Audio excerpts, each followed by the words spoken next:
We're live. What's up, Gang Gang? Welcome to the JR Light Podcast, where Spotify will pay us absolutely nothing to move over there. That's okay. We don't care. Because we like to tell stories that need to be heard, and we're actually waiting on our guests to get here. So while we're waiting, thank you so much to our Patreons and donors who help us to get these stories out, because these stories need to be told. And I think it's important, especially in the day and age that we're living in, that we all become a little bit more aware. And when you donate to this channel and channels like it, you allow us to get that message out. And it's important. And the guest that we have, if I'm not mistaken, she is going to be speaking before Congress. She is one of the individuals who will be talking before Congress about UBI at the invitation of Tim Ryan, which I think that's really, really cool. I'm supposed to be doing that as well. I still haven't sent in a video submission because I think that there's a lot more people that are more eloquent than I am, to put it quite frankly. I'm especially when I'm talking to somebody that I don't particularly like. It's going to be hard for me to rein myself in. So I kind of think I'll leave it to the likes of Scott Santons and, you know, some of the other ones who have submitted videos. I think James Trickle submitted a video as well. Uh-oh, guess what? I think our guest just arrived. So without further ado, let's get her added to the video. What's that hat? Two of them. Couldn't make up which color I like most best. Nice. That's the vaporwave hat right there. And is that the purple one? Yeah, this is like it's like a fuchsia, like a hot pink purplish kind of cool looking one. I like them both. Okay, yeah. Yeah. That's the one that I have too. There's a blue one and that's the only one that I don't have yet. The blue vaporwave hat. And I think that my Andrew Yang hat collection will be complete. I've got truckers for Yang. I've got them all. I'm telling you, Russell. Oh my God! You know, I yanged after I yanked. Well, actually, you know, it was the Bernie Bros that kind of yanked me by the way they were acting to poor people that you were interviewing. One of them being a homeless mom, and that kind of yanked me because it's like, shit, I'm batting for the wrong team. Wait, so you're saying that we were instrumental in yanking you? No, the Bernie Bros being, toxic? I gotta check myself because I tend to speak. And when I get into a fit of truth telling, I am all gas and no brakes, F-bombs included. And I'm trying to dial that back because it's not becoming of older lady like myself. So I'm trying to behave myself. But let's just put it this way. The behavior that I saw, and this was when I saw these guys from the Real Progressives group attacking you on Steve Delaney's channel. He was another Yang Gang person. And attacking the people that you were interviewing for the broke folk vote. I just was like, wait a minute, because I could tell.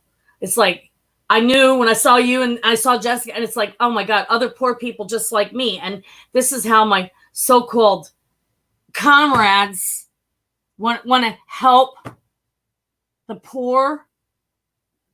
I'm batting for the wrong team.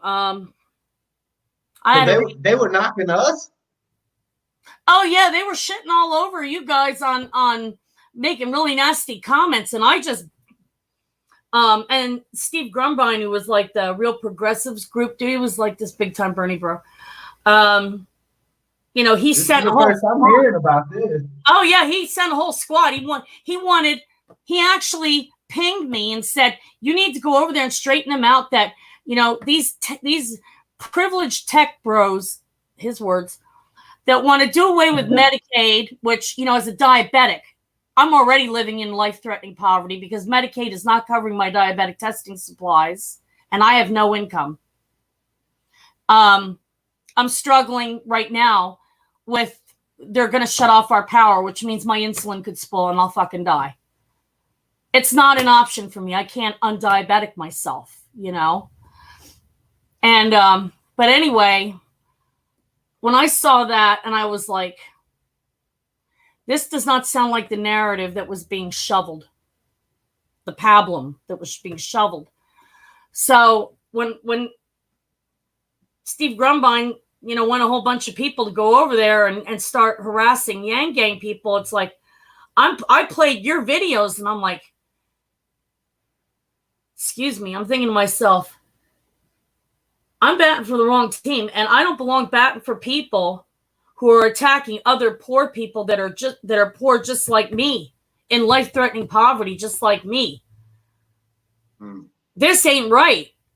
And I said something, you know, to these guys. And they said, well, you know, these guys are all former Trumps. I said, I don't give a shit if that kid, meaning you, because I'm 53 years old and you're a lot younger than me. So to me, you're a kid. I don't mean that in a patronizing way. I mean that in a nice way. I said, I don't give a shit. I'm taking it as a compliment because I'm going to be 45 this year. Oh, hell no. I'm jealous. I wish I would. Oh, man. Oh, dang. But anyway, you look damn good. I didn't peg you for a day over 30. I appreciate it. Thank you. I appreciate that. I mean, seriously, you know. And, you know, and I said to Steve Graham, I said, I don't give a shit. I said, if that kid smeared lime green jello all over herself and ran down Main Street butt naked yelling, hi, I'm a squid. I said, you're attacking poor people for wanting an income to survive, to have something to keep on trying with. You need to put down the crack pipe. And I actually said that. Because when I get it's crazy, man. It's like, how are you gonna shit on other broke people? It's just nuts to me, that mentality, man. It's like we're all struggling in some way, shape, or form. This dude wasn't broke. I mean, he's upper middle class. And what was really disgusting about it is that when he lost his 6-figure salary job, he had a GoFundMe that netted him 48 grand. But he was saying, he said on YouTube, after I did all this free work writing articles on neoliberalism, because a lot of people don't know what neoliberalism is. They don't know that it's actually an economic framework that perverts, you know, capitalism and operates within the capitalist framework. It has nothing to do with liberal politics or any kind of politics. It's politics agnostic. It's an economic system, right? And get into that. Explain that, because that just totally almost went over my head. Okay, what neoliberalism is, and I'm just gonna give it to you short and sweet. It's basically an economic framework that operates within the larger and broader capitalist framework. It does not have to. You can have a different kind of capitalism, like the kind that Andrew Yang supports, which that I like, you know. What neoliberalism is eliminating all sorts of, you know, aid for the poor, the elderly, the disabled, all sorts of public and social services for the public, for the well-being of the public, and privatizing and deregulating everything. It is the process of the third worldization, if you will, of the United States, along with the rest of the world. And it started in the early 1980s when I was just a kid. and it grew legs, and it, of course, after the trade laws, it went global, which is why we have a what we call a race to the bottom. It's because of neoliberalism. There are other terms which, if you've ever been exposed to leftist circles, and when they're not ripping people's faces off and they're actually like sharing information that's decent, you can learn some good stuff. But put it this way,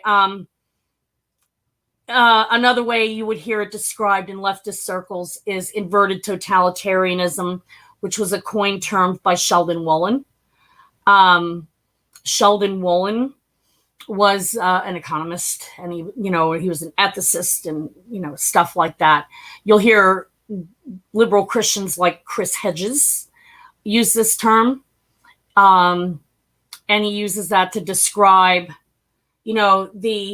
basically the destruction of anything that has to do with the public good, and privatizing and deregulating everything. Now, I had done a lot of the research and work to put together these articles to explain for Steve Grumbine's group how this got started, what the propaganda was, how they were promoting an agenda that resulted in basically destroying the quality of education in public schools, so that everybody's public schools now suck. And this is one of the reasons why. Sure. And we're talking hours upon hours of free work that I provided. I'm left having to beg for money to buy pellets for my pellet stove, because where we live, you can freeze to death if you don't have heat in the winter. And we've been without our gas since 2007, right? I live in Erie County, Pennsylvania. It's not warm here. I live right where the Alberta Clippers come across the Great Lakes. And look, I got one of them pellet stoves right in here in the other room. I've got a pellet stove, so I know what they are. Pain in the ass. Oh man, well, it's better than freezing to death. But when I saw the attacks, and I saw that the people being attacked were not whom I had everybody was previously told who, what Yang Gang was about, and who Andrew Yang was. And I'm like, wait a minute, this doesn't make sense. Because I saw you interviewing Jessica Kennedy, and I instantly recognized other poor folks. We don't even have to explain shit to each other. It's like we can have an entire conversation without even opening up our mouths, because we get it. It's like, it's a way of life, for sure. Yeah, it's one of them things. It's like, it's like, it's a poor folks thing you wouldn't understand, And it's like, when I saw this, I said, Steve, you're calling for attacking. And it wasn't just Steve. This came from the top of Bernie's campaign. This came from Stephanie Kelton, who committed academic fraud and who lied and slandered Andrew Yang all over Twitter, and attacked Scott Santens and slandered him all over Twitter, and was scaring 30 million diabetics like myself away from voting for Andrew Yang, saying, oh yeah, you'll get $1,000 a month, but they're neoliberals. They want to take away your Medicaid. You're going to not have any way to afford your insulin, which costs more than $1,000 a month. And you're going to end up suffering amputation, blindness, and death.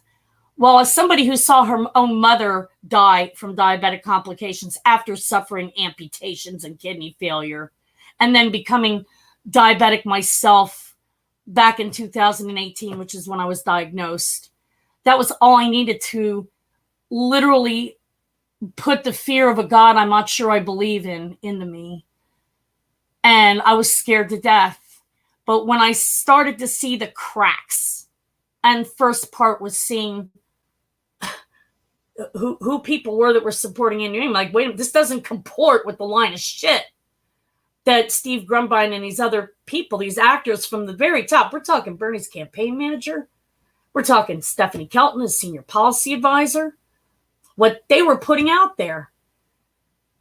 And I was, for many, many years, a very respectable, diehard revolutionary communist. I was the godless, communist, atheist, feminist Jew your mother warned you about.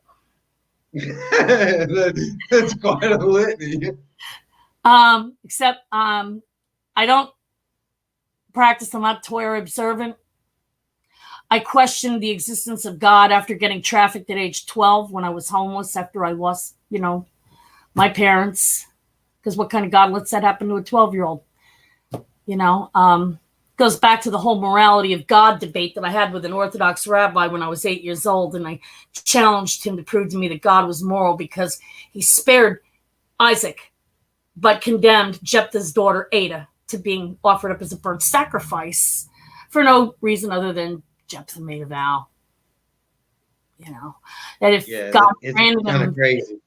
God granted him a favor and let him prevail in battle, he was going to sacrifice the first thing that greeted him out his house when he returned home. Well, guess what came out the gate to greet Jephthah, his only child, his virgin daughter Ada. And that, from a young age, that's what kick-started the feminism. Like, well, damn, why are women and girls not loved? What kind of moral, wait a minute, hold up, and I started asking questions. I was that pain in the ass kid that adults hated because I would ask questions that would force people to look at very uncomfortable truths, and it wasn't because I wanted to be a pain in the ass. It's because I wanted answers. I wanted the truth, and I didn't care who, what, how. I just wanted the truth. I wanted a straight answer. So I was for many decades to understand how I even was a hardcore socialist before I burned my commie card and became Yang Gang, and I'm now very proudly left libertarian leaning. For sure. I understand how it happened. You'd have to go back to what happened when I was 12, and I don't know if you want me to start there. But it started. Yeah, absolutely. I mean, you talk about your evolution for sure. Start. Well, I grew up in a racially diverse North Philly ghetto, which is why I kind of say certain words that might sound like I have an accent. I was told I say the word turlet funny. Don't sound funny to me. But I grew up there. My Bobby anxiety, my grandfather, okay? That's Yiddish for grandmother and grandfather. They escaped Nazi-occupied Europe with the clothes on their back by night fog and came here. And we were living in, I was born in a North Philly ghetto, and it was a lot of black people. A few whites, but a lot of black people, And I guess it all started when I was questioning why there was poverty. Because when I was a little child and I was going to the elementary school, the first thing you learn as a child in poverty is the language of no. My family couldn't afford to buy me one of those cheap plastic flutophones so that I could participate in music class and learn how to play a musical instrument like the other kids at a relatively, lower middle class, working class elementary school. So it was like, well, no, this is not for you, because we were poor. And I started to ask these tough questions from age 6.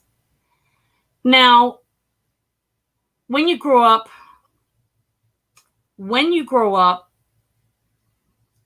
in a situation like that, and you're taught by Orthodox Jewish grandparents that if you obey all these laws, all these commandments, all these mitzvah, you keep kosher, you observe shatnez, which has to do with kosher clothing, linen and flax, it's not interwoven, and you study your Torah and you observe every Shabbos. You keep all these commandments, and you learn that, well, gee, as a little girl, you're valued less because God let Ada, who was Jephthah's daughter, be offered up as a burnt sacrifice, but not Isaac. it's like that was the feminist that gave birth to you just gave birth to a feminist right there. Yeah, it's kind of crazy. You know, you look at the Old Testament, and I've done a lot of study on all of the religions, really, and it's crazy to me to look at the God of the Old Testament and to see this crazy town banana pants God that's raging against everybody and Yeah. everything and killing everybody and ordering his army to just, I mean, to literally go in and to destroy everything from man, woman to dashing children's heads against rocks. And I'm like, wow, what the and then you flash forward to this God of the New Testament. What, he had a son, now he feels all fatherly and got all this love and shit. Man, get the fuck out of here. That shit don't make no damn sense. And if you buy it, you fuck it. I'm sorry. No. It's not happening, because that you know, so then you start ripping apart the Bible itself, you know, and going back to the Council of Nicaea and Constantine. Oh, and yes. Ancient Roman transportation. Mount your horses, asses, and mules, available to the public, and go immediately to Nicaea and bring with you the scrolls of your testimonies. And this is the order that from Constantine to all the presbyters, which means, you know, demagogues. Yeah, ancient Roman public transportation. Mount your horses, asses, and mules, available to the public. When I read that, and I was homeless living in a Philadelphia public library. This was after I escaped my underage sex trafficking situation. This is before homelessness was criminalized. You could actually camp out in the library. And I read all the books while I was there, right? And I remember reading about this with Constantine, and I'm like giggling because I'm thinking, mount your horses, asses, and mules. And, you know, because this is Iron Age public transportation. But it's like it reaffirmed for me. But what happened was what really shook me from, you know, a very almost insane. It kind of is insane. I mean, you know, fuck that. I'm sorry. I don't see anything wrong with eating bacon and eggs. You know, and if God's, I'm fucking sorry. It's just, you know, no. Listen, now look, now you're talking to a Southern boy, so I know all about. I like my food greasy. Man, I'll take a cast iron skillet, and I will throw the bacon in there, and I will throw the eggs in there, and I'll eat up. I'll eat that shit right out of the skillet. Man, yeah.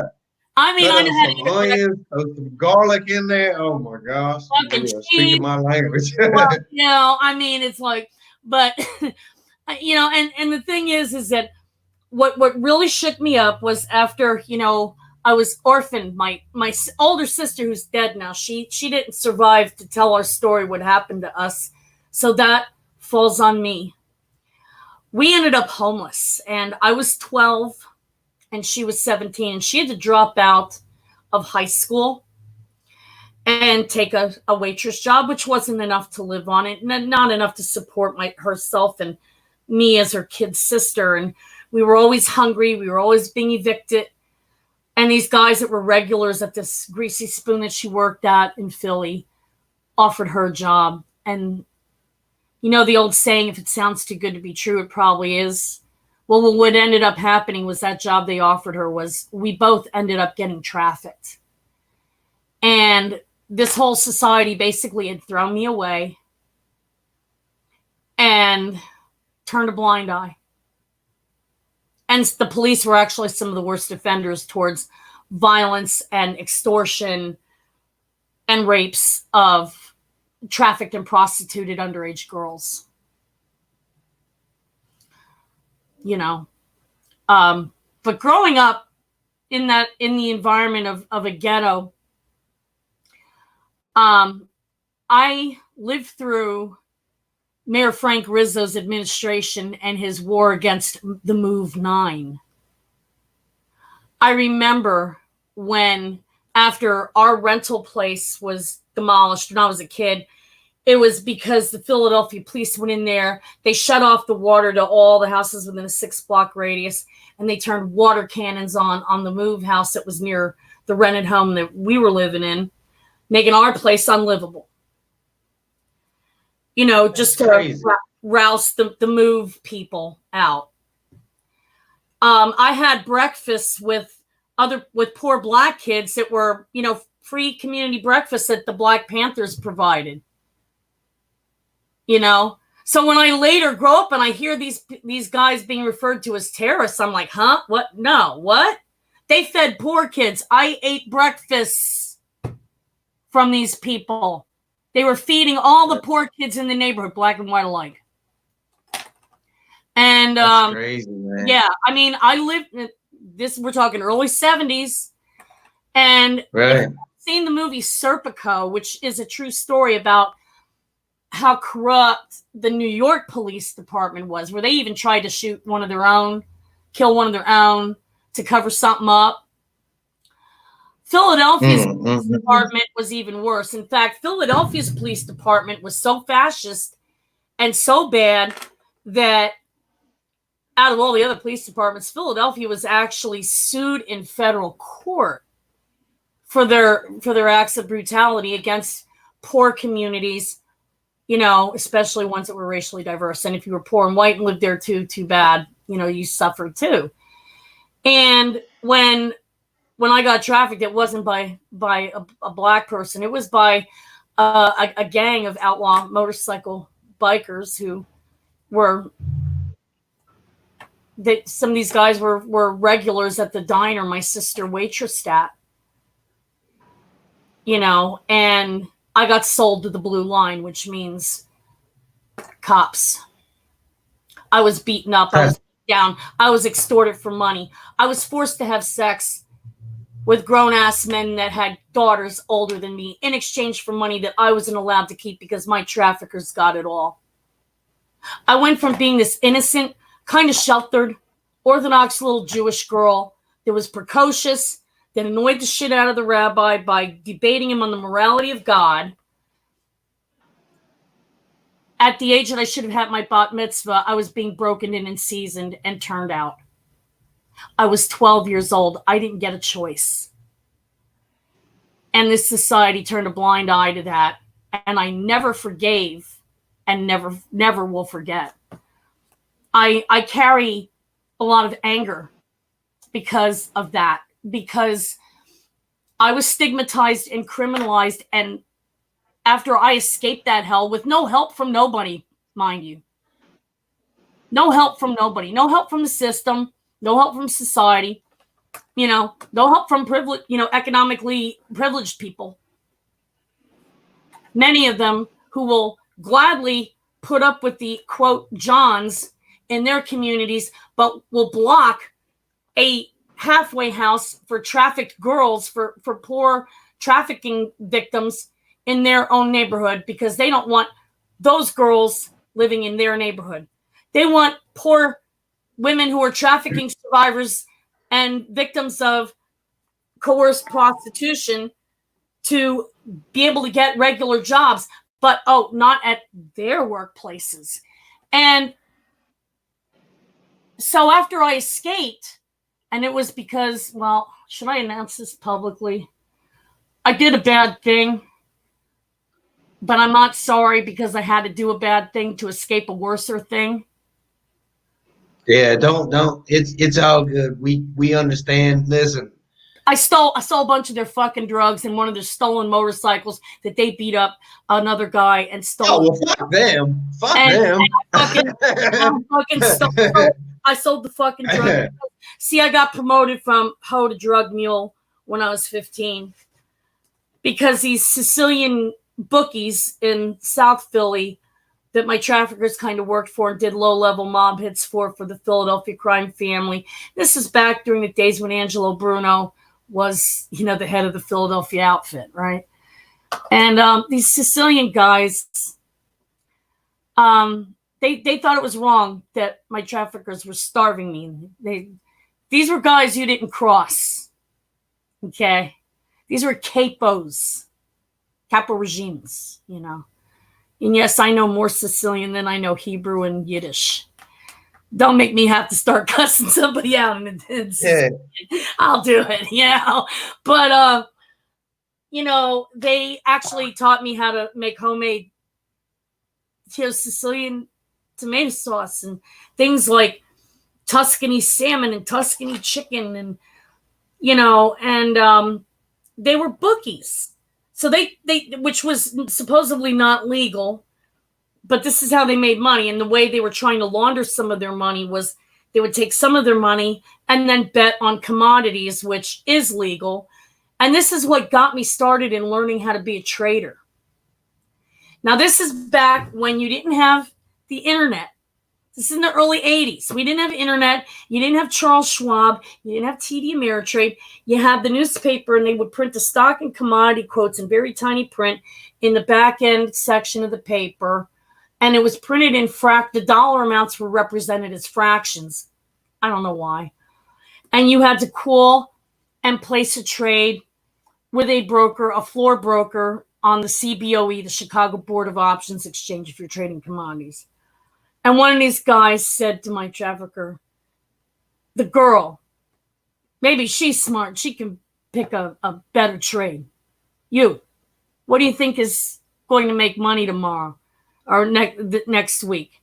Soybeans or coffee? And I'm going, I don't know what the fuck soybeans are, but everybody drinks coffee, including all the cops, that I'm all running from.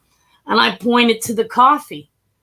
And that trade ended up paying off for these guys. And they took a liking to me. And they kind of took me under their wing a little bit, sort of, kind of. And that's how I got fed and treated a lot better than a lot of the other girls that my traffickers were trafficking. And they told my trafficker, hey, she's too smart for that. You should put her in charge of running the stuff up to New York.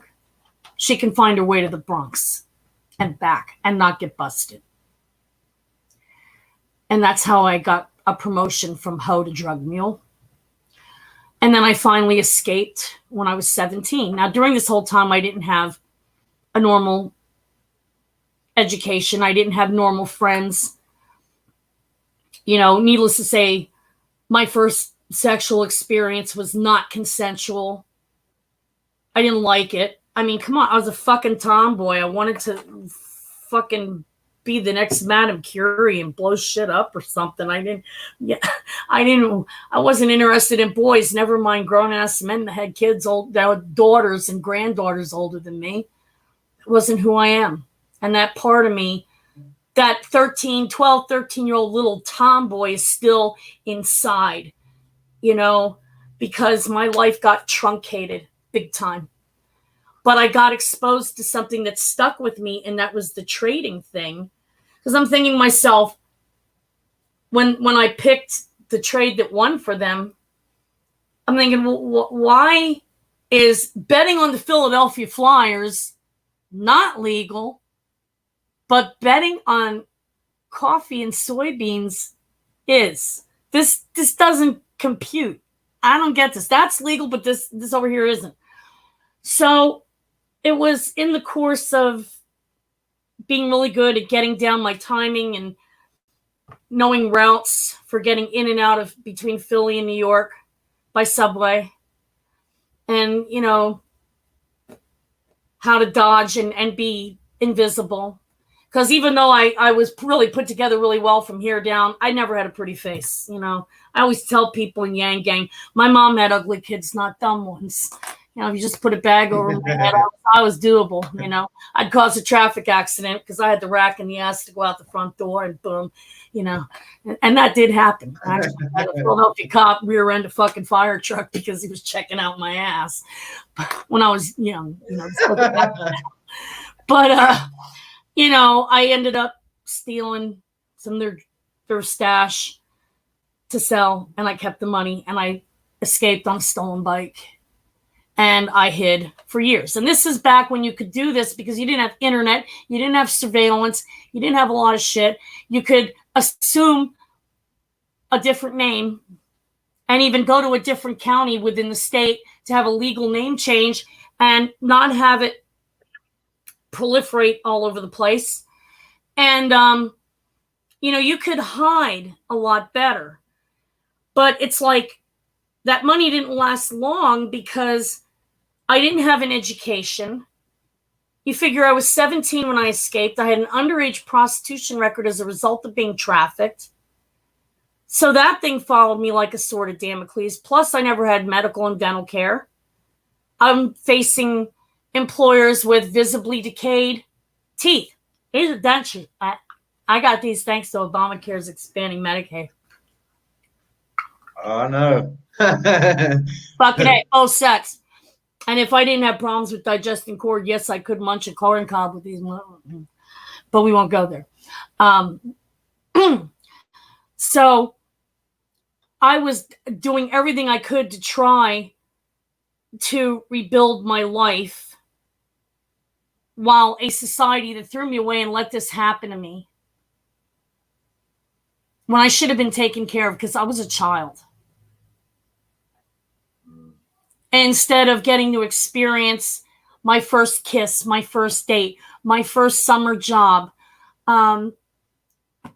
getting my driver's license, and getting to go to the prom, even though I never could keep my balance in heels. I'm still a girl.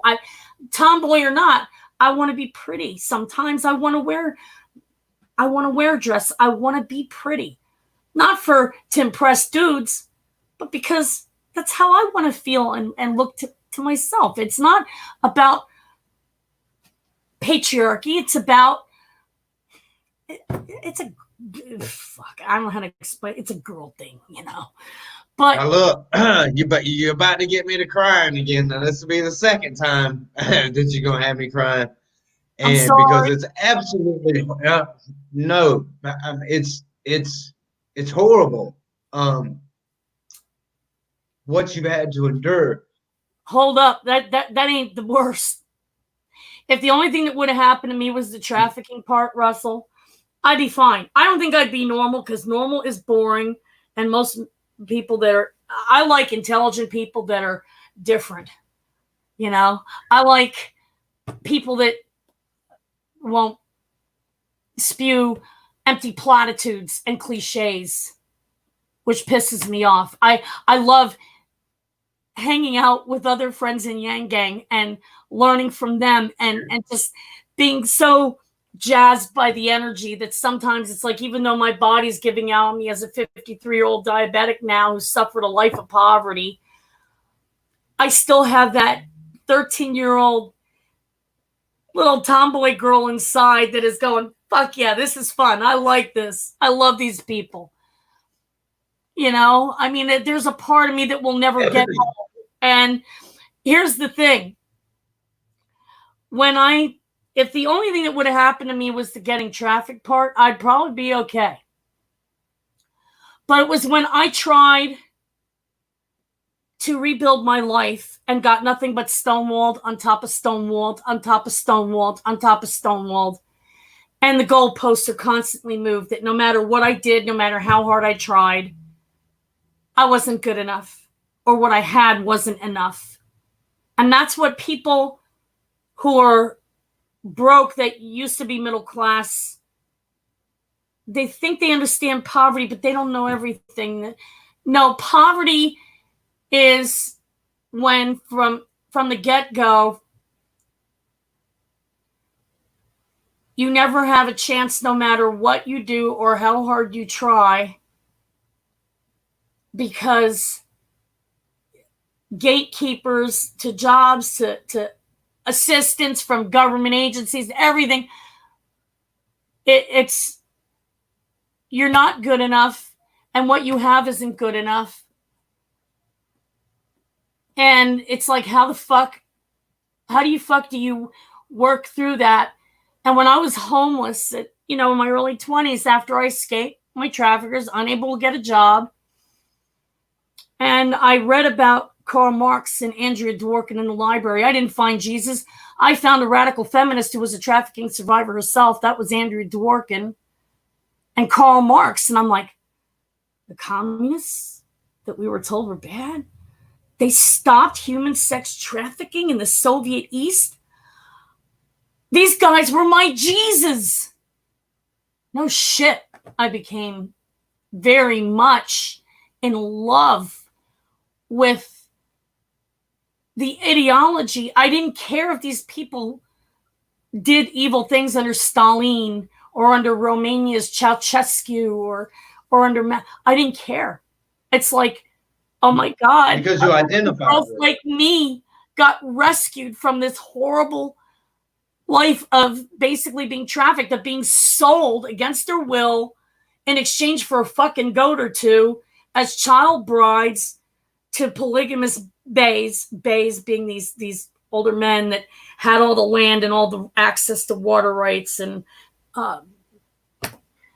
this was how the Soviet East was right prior to the Tsar being shot and the Bolshevik Revolution happening.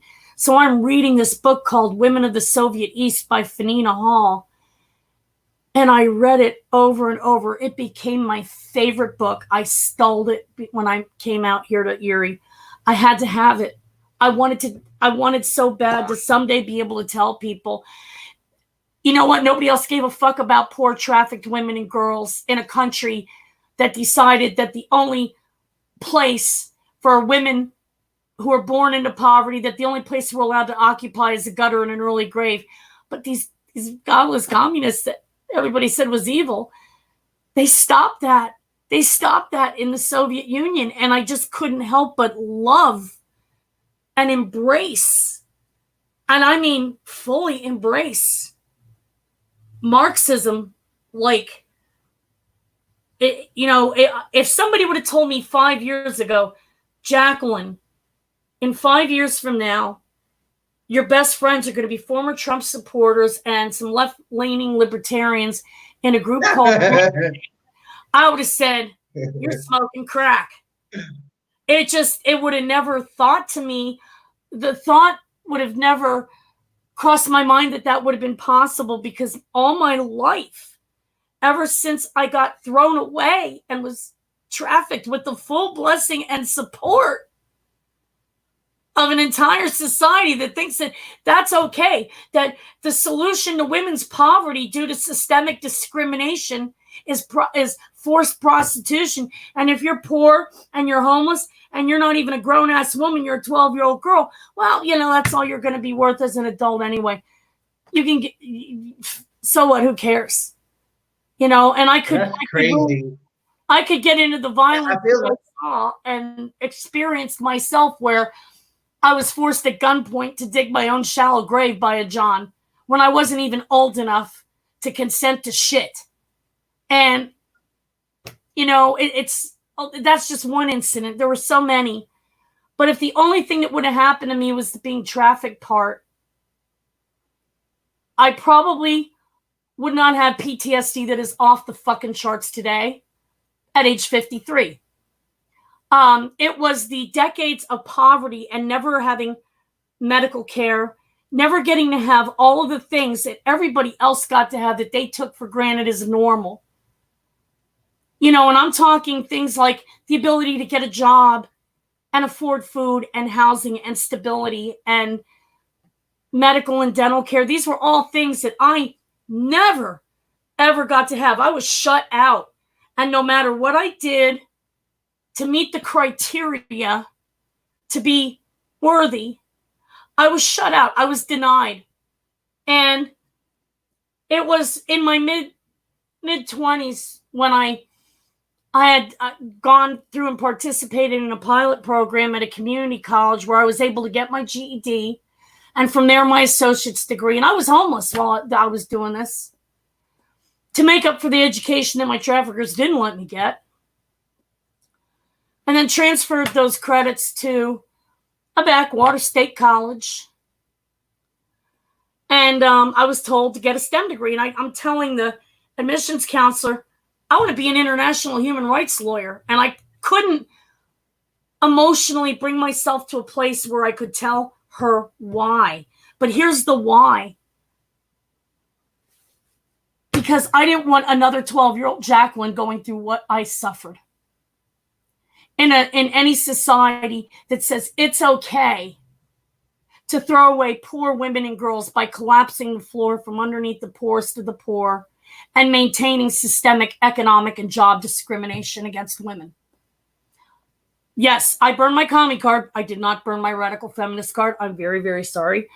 Hope I didn't disappoint anybody. But look, what you say, it resonates with me so much because, you know, when I was in my 20s, you know, I made the wrong detective mad. And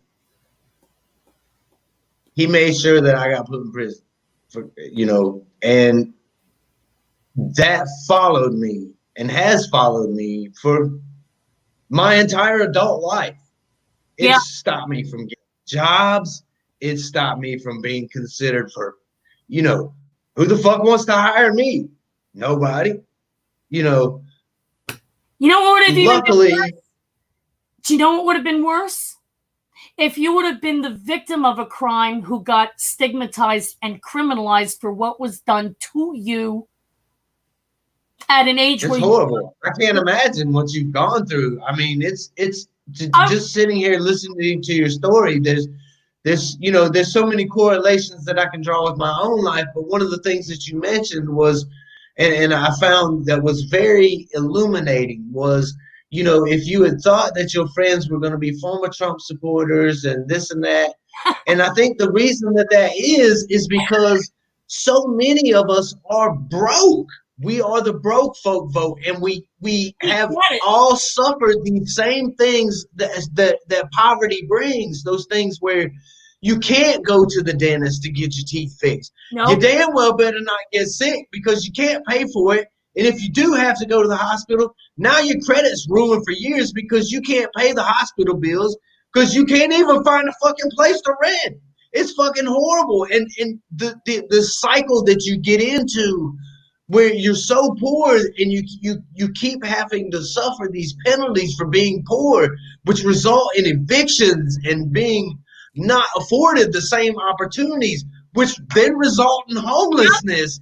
It's fucking nuts the way that the system is set up. It's all stacked against poor people, and My it dude, fucking infuriates me. my dude, I feel you because I was homeless for 2/3 of my adult life.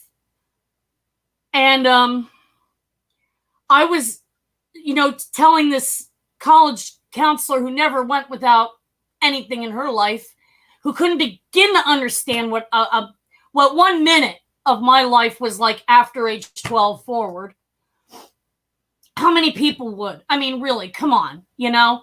And all I could say to her was, no, I want to be an international human rights lawyer. And if I could out-debate a fucking Orthodox rabbi that studied at Yeshiva, you're damn right, I could argue my ass off in a court of law and I'd have made a damn good trial lawyer.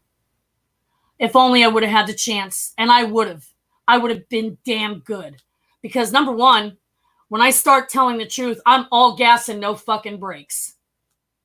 You know, it's like, you know, facts, facts, facts, facts, connect the dots, more facts, facts, facts. And then it's like, I'm going to be doing this. And while I'm getting the, you know, the jury to listen and have people going, yeah, I could see that. And she was like, no, you need to get a math-based STEM degree because if you want to get out of poverty, this is the only way you're going to be able to get a job. You can always go back and go to law school when you're older, but you got to do this first. And I'm thinking, well, these are the normal middle class people.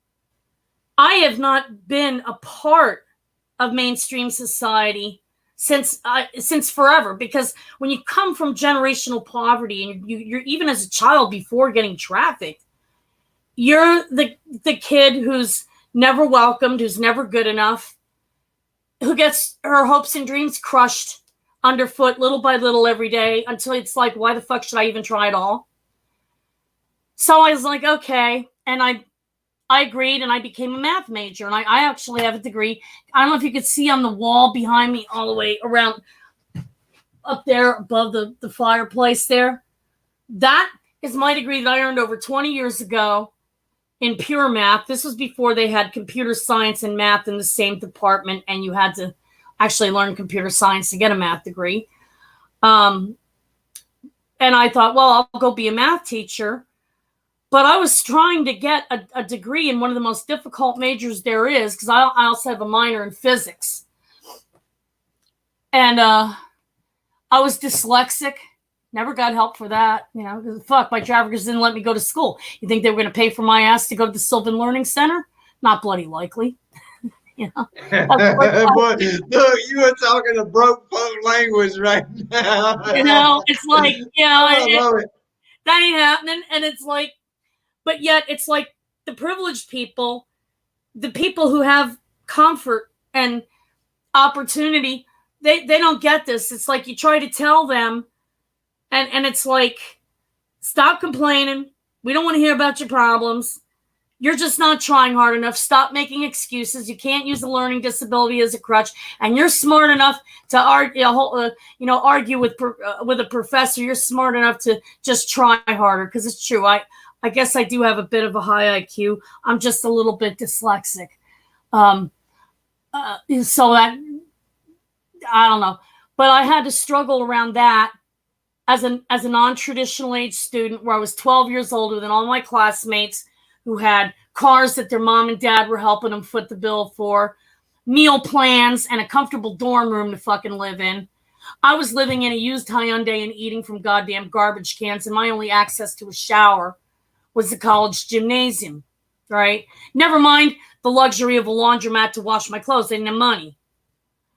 And I cycled in and out of a few bad relationships in order to try to get myself housed, seeking stability so that I could pull my life up out of the damn gutter, only to not have things work out very well for that.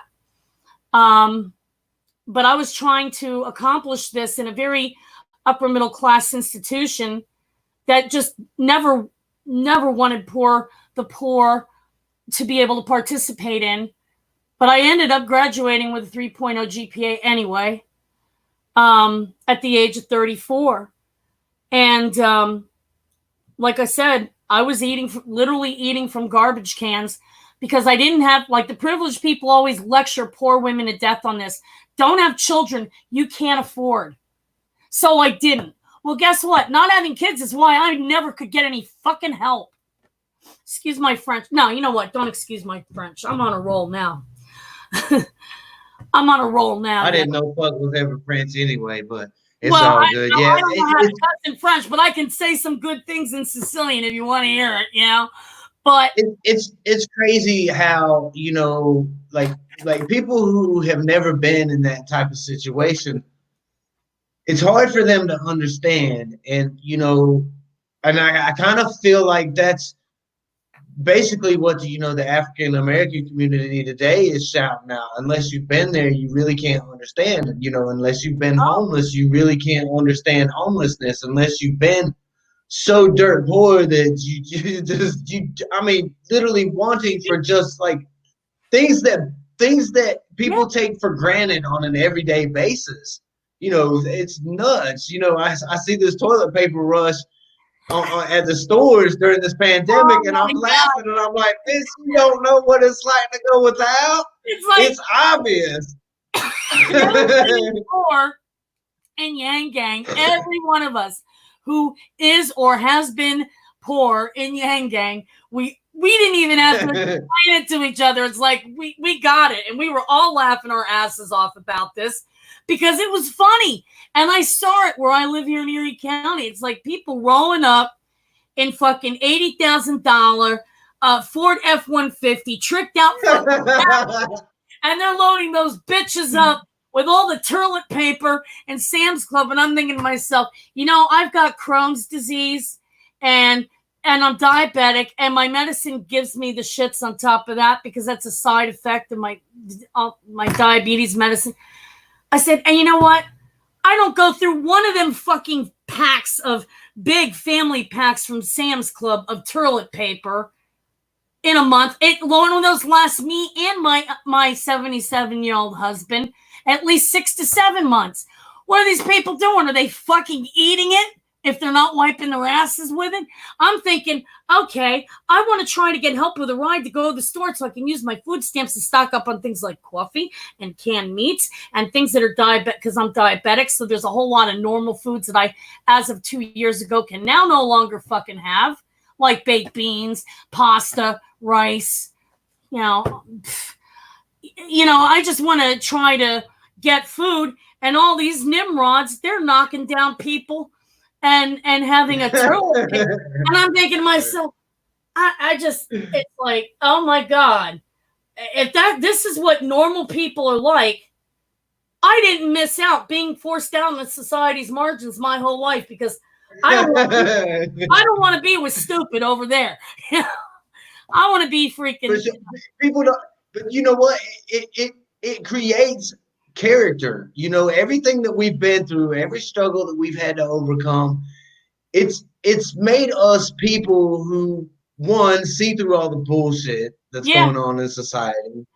You know, we don't go by those norms that other people go by. We're not panicked. And I guarantee you, if the shit hits the fan, those are the people that you're going to want, because those are the people who are going to survive. We've been fucking surviving our whole damn lives. Barely, and often having to publicly beg. Barely, but damn, we're still here. And you know what? We're sitting here talking to each other face to face right now. You're in your 50s and I'm in my 40s, and we're damn still kicking. So let's go. My husband, he's laughing. He's getting a kick out of this. He can come down and meet you too if he wants. But I mean, you know, it's like he loves it when I get to have the opportunity to talk with my friends, my fellow Yin Gang friends, because he knows how isolating our lives have been. And it's like, when I got that degree, it's like, now I can finally get a chance for a job and have this normal life, and I won't be fucking poor. And like, I don't know how many times I had a near miss with death because of a dental abscess that went septic and had to go to the ER and rack up medical debt and have an ER emergency dentist come in and pull out a tooth. So now I'm having like face prospective employers after earning my degree in math, with missing and decayed upper front teeth that this lovely upper denture finally replaced after Obamacare's Medicaid expansion kicked in when I was 50 years old. But I had to face employers looking like that, and without having the clothing, without having an in, without coming from the middle class, without, you know, it's like all this cultural capital that we never got to have. And it's like, okay, well, you know, I jumped through all these hoops. When am I going to be good enough to be worthy of a chance so I can survive and have a good life? And I don't mean a good life as in rich. I mean just comfortable. Like, if I need to buy, depends, I don't got to fucking beg for money on Facebook. If I need, you know, to pay for an Uber to go get blood work done for my annual, you know, from my doctor to monitor my diabetes for me, I don't have to beg for money for a fucking Uber, because I live in Erie County where public transportation is very sparse, and most of the places where I got to go ain't even within walking distance of a damn bus stop. You know, but it was like I got this degree with this tremendous amount of student debt that I had to incur, by the way. And I'm thinking to myself, when I got my last semester's check for student loan, I'm thinking to myself, because I saw one of the other math majors that was struggling to pass abstract algebra 3. He wasn't really grokking abelian groups very well.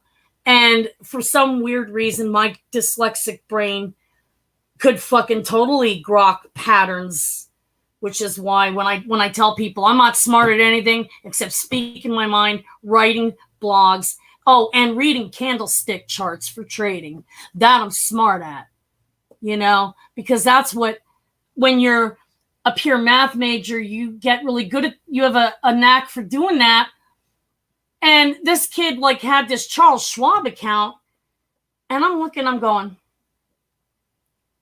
you know, if I'm kind of like, I don't fit in these mainstream society institutions. What if I just I was so tempted. Oh, Russell, I was so tempted. I mean, talk about the last temptation of Christ. This was it. I'm looking at that $2,000 student loan check, and I'm going, I want to open up a fucking trading account, because I know how to trade, because some of that stuff stuck with me. I learned it from when I was trafficked. I didn't have middle-class parents or rich parents that showed me how to trade when I was a junior in high school and started me out with an IRA. No. I learned how to trade from a couple of mafioso guys that were capos for a Philadelphia crime family. And it was before we had computers and things like Thinkorswim, the trading platform that's like the best thing since toast. You actually had to draw charts by fucking hand by writing down the prices of the stocks and the futures, and then from there map out a fucking trend. You actually had to put some freaking thought into it. And I'm thinking, if this doesn't work out for me and I can't get a chance for a job, I know how to trade. And I was so tempted. And I thought, no, I got 1 semester left.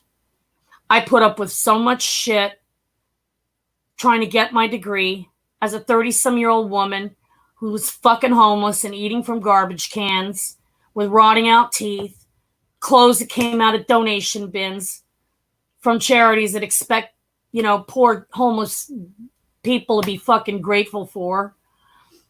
And I thought, no, I'm going to stick this out so that nobody can ever come back and say, Jacqueline, you didn't try hard enough. You didn't do the right things. So I got the degree. I'm applying for jobs. The first job, I applied for jobs. I finally get a call back from a guy who was like the branch manager for they sell insurance and variable annuities and mutual funds called Waddell and Reed. And the ad in the newspaper, because this was how jobs was done back then. This is before you had LinkedIn or Indeed or the internet or, the gig economy. I mean, you had the internet, but Google wasn't the only search engine on the block. You had Lycos, you had Netscape. You didn't have this fully built out proliferation where everything was done online like we have today. I mean, the whole job search thing is totally different today than it was then. So I looked in the newspaper for jobs, and I had an OVR counselor, occupational vocational rehabilitation, that was supposed to help disabled people, which one of the few jobs I was not denied was getting into a construction union, but I had to put up with harassment from the men. I mean, I was threatened. I had my vehicle vandalized. They sabotaged my scaffold with the intent that I would fall and get hurt or killed for the crime of being a woman, quote, taking away a man's job. And when I caught the asshole responsible for it going in for his morning constitutional on a Friday morning, I put my hawk and trowel, my plaster bucket down, and I scooted down my scaffold. I thought, I'm going to fix this motherfucker.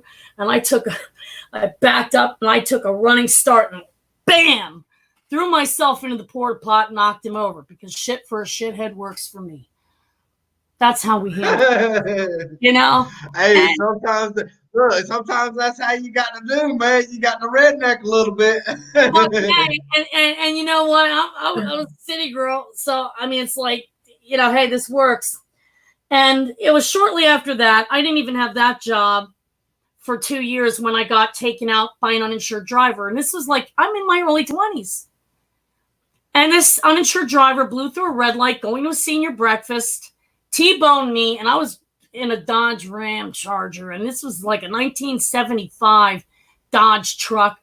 It was built like 10-gauge steel. And this lady was driving a Chrysler Sebring. And she was flying so fast that the velocity upon final impact was enough that my knees took out the fucking steering column. They had to get a jaws of life to get me out of my vehicle. And my lower back was fractured in a couple places. So it took a long time for me to be able to walk again. I obviously wasn't going to go back into construction. I was denied SSI or SSDI. I couldn't get disability. Didn't have enough work credits in. No, I couldn't get welfare because I didn't have kids, because I did what the privileged people tell poor women like me to do. Don't have kids if you can't afford them. So I didn't. And it's crazy. Then it's like I go to the agency that's supposed to help disabled people get retrained. This is core now. This is what really resonated with me with Andrew's message. Get retrained and get reintegrated into the job market. Well, after I graduated with that degree, after struggling around homelessness, hunger, teeth going septic, dirty clothes that I had no place to wash, I go in and I'm all psyched. Like, my OVR counselor's going to help me and place me in a job now. I did all these right things. I go in there and he's cutting out ads from the newspaper saying, I found these jobs you could apply for. And I'm like, this is the help? This is the help? I could have done that myself. And it's like, That's this was fucking the help. crazy. And so I never got helped. I felt like I was being ridiculed. And this is where a lot of the anger and the chip on my shoulder comes from. It's like I felt like I was set up from the get-go to get fucked over and then mocked for and ridiculed. While these people were getting paid, basically, to screw the pooch. And, you know, it's like, I said, look, buddy, is this the help, you know, that you're talking about providing for me as, you know, a physically disabled woman to re-enter the workforce? And he's like, well, yeah, this is what we do. And I'm like, buddy, I can read a fucking like, paper. why the hell do you need an agency for that? What the fuck are you wasting This is money for? I mean, that is crazy. This was Pennsylvania Office of Vocational Rehabilitation, which is like sort of between welfare and Social Security. They're kind of like, I don't know what the fuck they do, but they don't help most disabled people have, you know. So I started looking for jobs and I found one. And it was for, you know, it said it was a sales position selling financial services products, but there was a base salary of $2,400 a month. And I'm thinking, $2,400 a month? Yeah. Oh, shit, you're damn skippy. I could fix my life. I could fix my life on that now today, 20 years later. Fuck. Crazy, you know? Right? It's nuts how broke people are. People don't realize, man, just a little bit of that freedom dividend in people's hands would go so far. No, I want to teach other Yang Gang who are poor how to fucking trade out of the money puts and calls that cost under $100 to put on if we ever get a UBI, so that you can use the market as one of the tools to throw in your fucking tool belt for building some capital if that UBI is not enough and you're not able to get a job and shit. And you don't really have the ability to start a business because you're not smart in that direction. At least if you know how to trade, you have that to fall back on. And it's like, man, I think everybody should have the opportunity to learn that shit. And it's like, I applied for the job. So why don't you do this? Listen, check this out. Why don't you do this? Why don't you put together like a training course, a video training course teaching? Because listen, like me, right? I'm pretty bad at trading. I'm gonna be honest with you. And I started out, you know, how are you in math? Literally just like how are you at what? How are you at math and perceiving? No, I'm not good at it. Okay. Okay, so you would need Here's help my thing.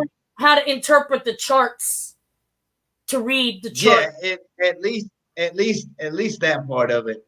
You know, I literally started with like a couple dollars on Robinhood, just trying to get the feel of it, you know, just trying to learn how to trade. And I've only made like one really good buy, and that was when DraftKings went public. Oh, I bought like 15 shares at like $19 a share, and it's at like $40 a share right now. Yeah. So to me, that's a big win. You know what I'm saying? It really ain't shit, but that's a big win for me. Well, you know what? Yeah. Here's the thing. I should also tell people before doing a trade, let me share my Thinkorswim with everybody who does not have an Ameritrade account, because the Thinkorswim platform, you don't want to attempt trading options on Robinhood without first looking through the options chain and all of the trading features on the Thinkorswim chart, which is, you have to basically have an Ameritrade account to use. But if I can show people, hey, this is what I'm going to look at. This is what it looks like overnight. And although we're dealing with a fucked up situation where we don't know if President Twitter is going to threaten to drop a nuclear bomb on another country and sink our trading Battleship in the middle of the night with one fucking tweet, which is why I've been scared to death to trade. But here's it out of the money, put or call, because this is how you can make money whether the market goes up or down. Instead of short selling, if you're trading options, you would buy a put, right? And that's how you make money when the market goes. And yeah, so I like, because I'm trying. It's kind of confusing to me because I hate math, right? I've never been a big fan of math. But then, I'm sitting here and I'm looking at DraftKings and I'm like, well, you know what? I think DraftKings is definitely going to go up to $45, well before November, right? So I'm looking at this buying this, what is it, a call? Yeah, a call, right? Well, a call is what you would buy if you don't have enough money to really buy. See, what a put or a call are, these are a type of derivatives. And each one, a put or a call, whichever side of the market you're playing, controls 100 shares of the underlying asset, the underlying stock, or the underlying ETF indices like the Russell 2000, the Russell. Yeah, it was named just for you, buddy. And the SPY, which is the S&P 500. I love the fucking SPY. Then there's the VIX, which trades opposite the SPY because that's your fear factor. That's when everybody's about ready to shit their pants and haul ass out of the market faster than Madonna's underwear can haul ass because President Twitter threatens to blow up China with a nuclear bomb. I don't even know what you're saying right now. Oh, okay. I'll back up. So I'll back up. But anyway, markets are sensitive to political instability. So getting back to where did I get derailed? Oh, I got derailed at when I was applying for this job. And the guy calls me in, and I'm wearing this donated outfit that was kind of not fitting correctly, but it was all I could get from Dress for Success, which helps poor women with one outfit to interview in. And I go in there, and he saw that I had a math degree, and he said, okay, well, if you want a job, you're going to have to pass the Series 7, which is the license to be a stockbroker. I'm thinking, okay. And he says, you've got to pass this, and you've got to take the Series 66, which is the state of Pennsylvania life insurance license exam. I'm like, okay. So they scheduled the time that I would go in for this proctored exam by an independent proctor and take the Series 7. I go in there, and that's where it really got into options pricing and strike prices and, all kinds of shit with stocks, with short selling, everything, mutual funds, how fees are handled with mutual funds, what managed funds are, what real estate unit investment trusts are, all these investment vehicles, for making money, right? So I blew through the fucking exam. You got from like 9, they gave you from 9 to 3. I blew through it by 12 noon. I got up, I walked out. The result came back that I got 95% correct. And this guy who was sitting next to me also taking the exam, he got up and left too. Now I thought he had finished early as well. But he didn't. He said to me, he goes, did you have a tough time and have to pack it in and give it up? And I'm like, huh? He says, yeah, this was my second time trying to take this, man. And I'm like, what? And he says, yeah. He says, and I've got a business degree from the Wharton Business School, which is like almost like an Ivy League fucking private school in Philadelphia that rich kids go to. And I'm like, no, I got a 95%. I didn't halfway do the test. I did it all the way. I'm an all the way kind of guy. I mean, girl, And he just looked at me and he was like, nuh-uh. It's like you're poor, you're female, you're not believed about anything. So I called this guy, Bob Gallagher, the branch manager at Waddell and Reed, and I said, I passed the test. I heard on the other end of the phone, he dropped his phone in the wastebasket next to his desk because he was not expecting me to pass it. Because, if you're poor, if you're female, you're expected to be stupid. and not be able to do stuff. You're expected to not be good enough. So he had no choice but to hire me then, because he kind of said, if you pass the test, you're hired. And then I get there and I find out that it was a lie. You don't get a base salary. You had to actually make enough commissions to get the $2,400 a month, which was really, the way these companies slip you the mommy. Yeah. And then to top it off, on my first sales appointment, now I'm going in there, all these other people that are working in there, none of them were required to take the Series 7, which has to do with stocks and derivatives. The highest or most difficult exam they had to take was the Series 6, which covers mutual funds and life insurance policies. It's like the fucking kindergarten with training wheels test for financial services. And it's like, well, why was I made? Well, I was made to take the 7 because he was hoping I'd fail so he wouldn't have to hire me, because, obviously being poor, being female, being middle-aged, and not being a hot-looking piece of eye candy that he could freaking set on his desk, he didn't want to have to hire me. He didn't want to have to hire somebody with a fucking brain who wanted to do the job and actually work for it. This is why meritocracy is bullshit, by the way. But anyway, I get there and he's like, okay, with every new hiree, when you get your first sales appointment, he had to go with you to accompany you to oversee how you're going to pitch a sale to a client. Well, this client was a retired Bethlehem steelworker, and his name was Mr. Rumbelow. And I'll never forget this. I had to, meet Bob and drive over to this potential client's house in his car and have him kind of bird dogging me while I'm doing the thing. So my way of doing this was not like a normal salesperson. I'm asking this potential client what he's most concerned about. What does he need?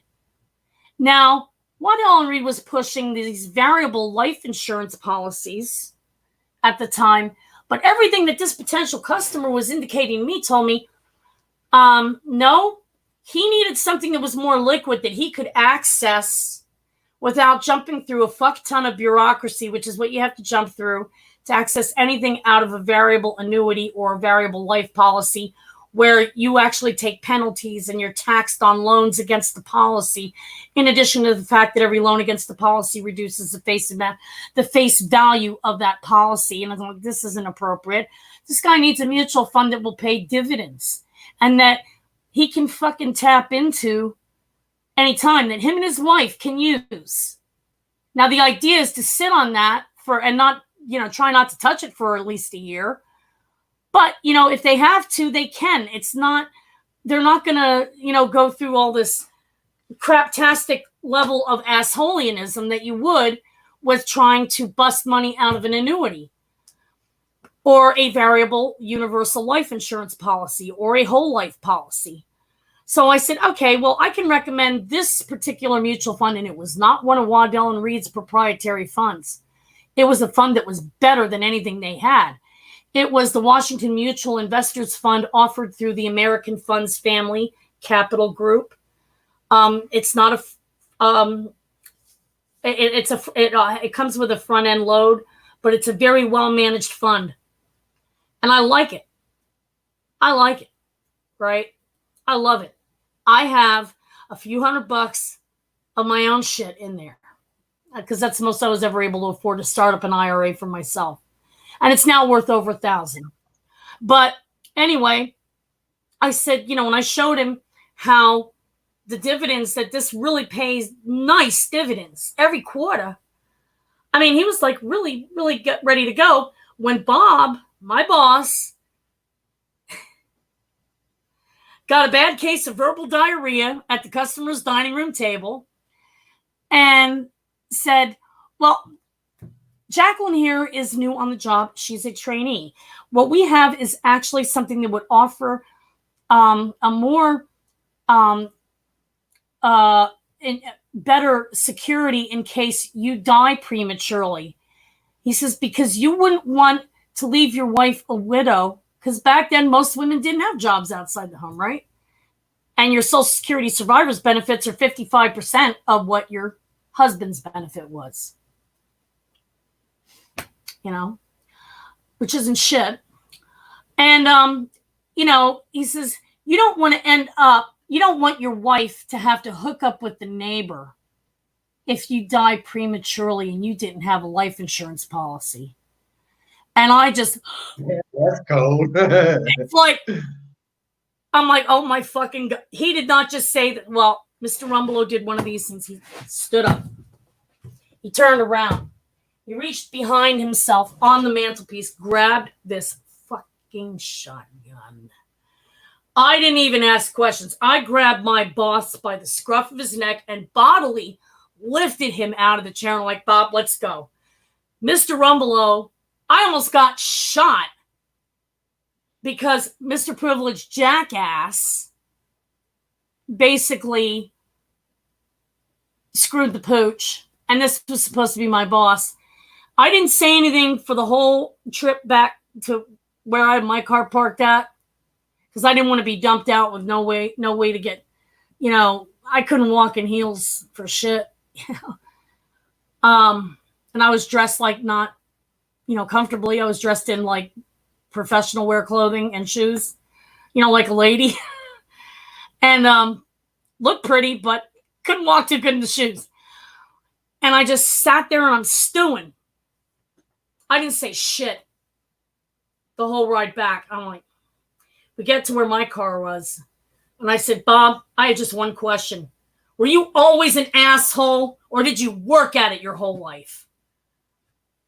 You know, I mean, because he basically told this client that your wife is going to have to go be a prostitute if you don't buy the variable life insurance policy I'm recommending over my trainees recommending you what you really wanted and needed. That's the best fit for you, which was the mutual fund. Hello. And I left that job. My traffickers found out where I was living. I had to skate out of Dodge. Oh, God. This is in 2001, 2002. And I barreled ass as far west as I could go. And I made it all the way from Philly as far west and as far north as Erie County, which is all the way in the other end of the state. And it's a totally different thing. I mean, it's not, where I live is nothing like Philadelphia. And I'm glad of that. I don't miss Philly.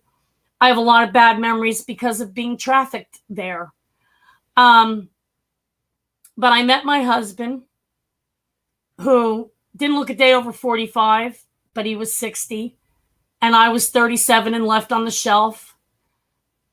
And we met at a bar. He was eating wings and drinking Coca-Cola because he didn't cook. He was a widower.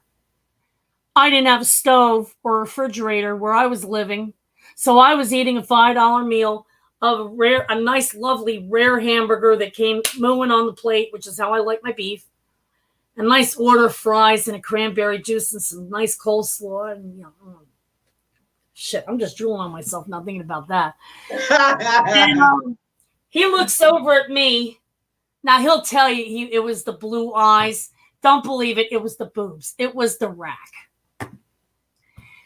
And he just... Inside information right here. And sits next to me and he says, when you're done eating that, do you want to come over to my place and talk for a little bit? And I'm thinking to myself, that is the oldest, stupidest, stalest fucking pickup line I ever heard of. But he was so and so silly. It was so, what made it work was that he was so goofy and silly that I realized that this man was harmless, that this was a man who would never hurt me. And you get that spidey sense when you experience being sex trafficked. You experience a lot of violence and you get to sense. And it's like, how do I explain it? I call it exited woman's radar. I don't know how else to explain it. And it's like, this guy and he was cute. I mean, he didn't look a day over 45. I thought he was cute. We go to my place and we're talking. And he just started saying all these silly, crazy things that just came off the top of his head and made me laugh. And then he grabs my Philadelphia phone book, which is like this thick. And he sees this horsefly land on my ceiling, and he whacks this fly. It's like something you'd expect to see in a movie. And we've been together ever since. We got married a month later. And this July, it will be 17 years that we've been together. So when I first saw you and Crystal's videos, I'm like, Donnie, them two kids are a younger version of us. They are us. They are like us. And it's like, I saw the chemistry and the humor and the way you make people laugh. And it's like, I'm like, I can see why she married him, because the same reason I married you, Donnie, because you're wonderful and you made me laugh and you got me through so many times where it's like, if most people with privilege who've never been poor had experienced a fraction of what I had in life for one day, excuse my French, they'd have blown their fucking brains out. They'd have blown their brains out decades ago. So, when I was in the Bernie camp and I was writing these articles on neoliberalism, when I saw you and I saw all these other poor people getting attacked, I'm like, wait a minute. That's my tribe. That's other poor people. And they're being attacked by the people who claim to care about us. And that's when I wandered off the Bernie plantation and was real quiet. I couldn't talk to anybody for a month because I was afraid of, because I did actually get attacked viciously.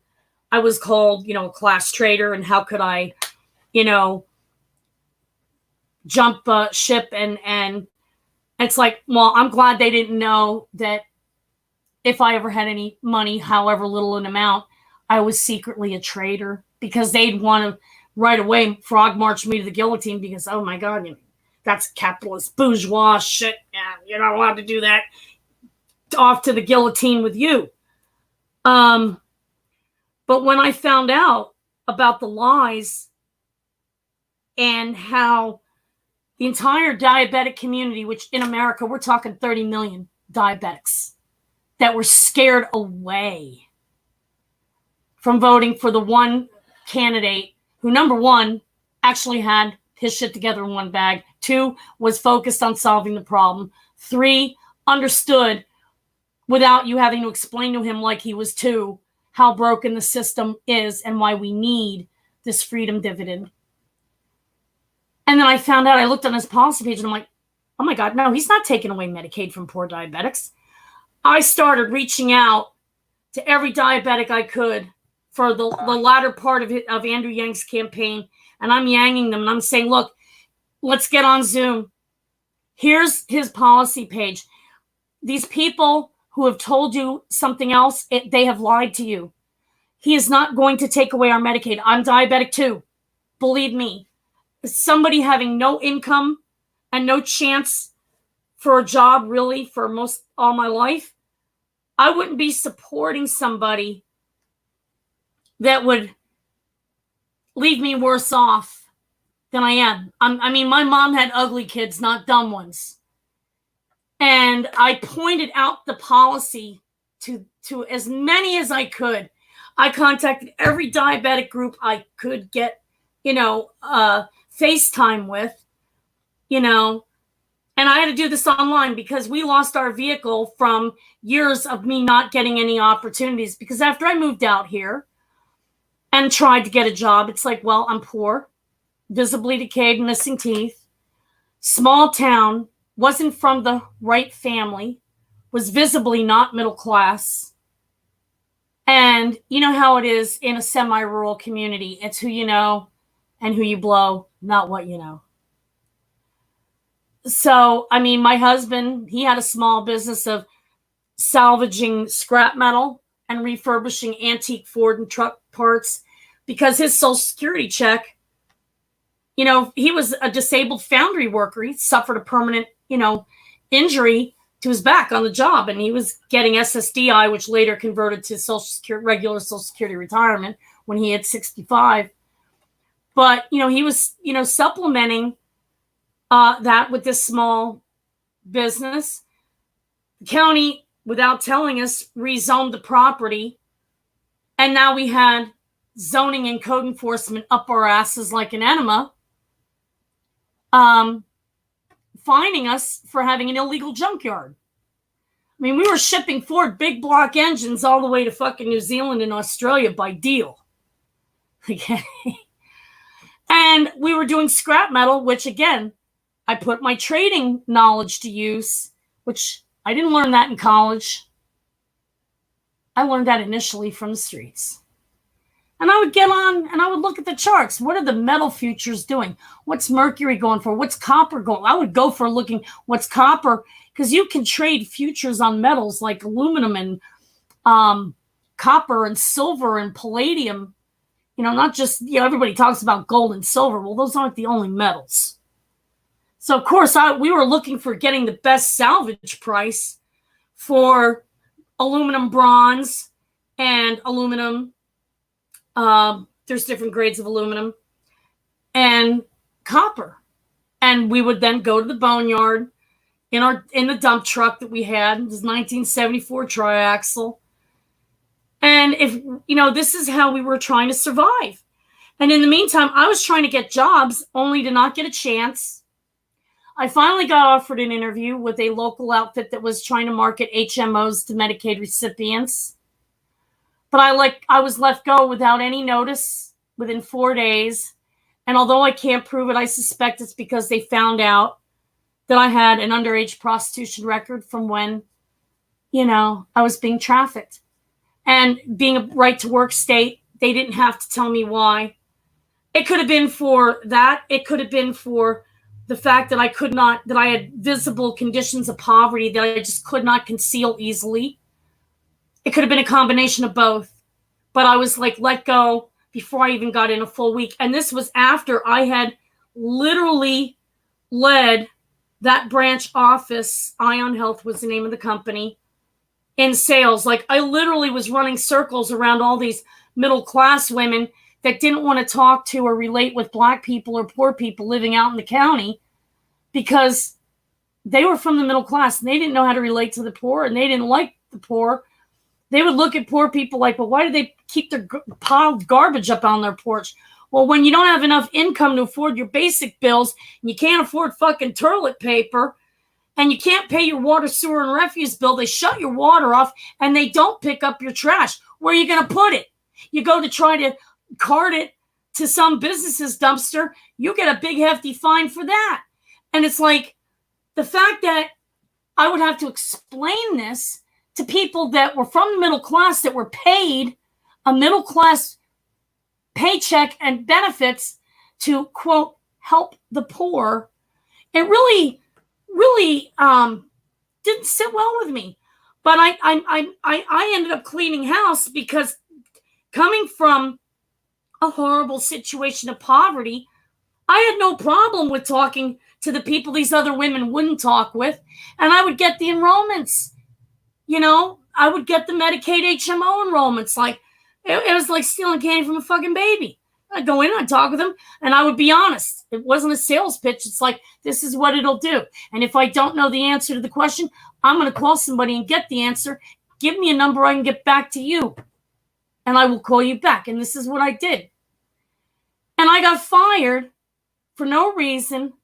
I had to turn over my company coat and walk all the way across the parking lot, which was the length of a football field and a half, in the middle of January in an Erie County winter, with no coat, in the bitter cold, to my car, which was falling apart, held together with duct tape and fucking bubble gum and all that shit, and drive 10 miles home in tears and explain to my husband, sorry, I guess we're not going to get to make it out of poverty, because once again, somebody felt entitled to just crush that chance, smash it on the ground into a million pieces, and crush it underfoot, under their privileged fancy fucking shoes for no reason other than just because they can. And I can't figure out what I did that was so wrong to deserve that.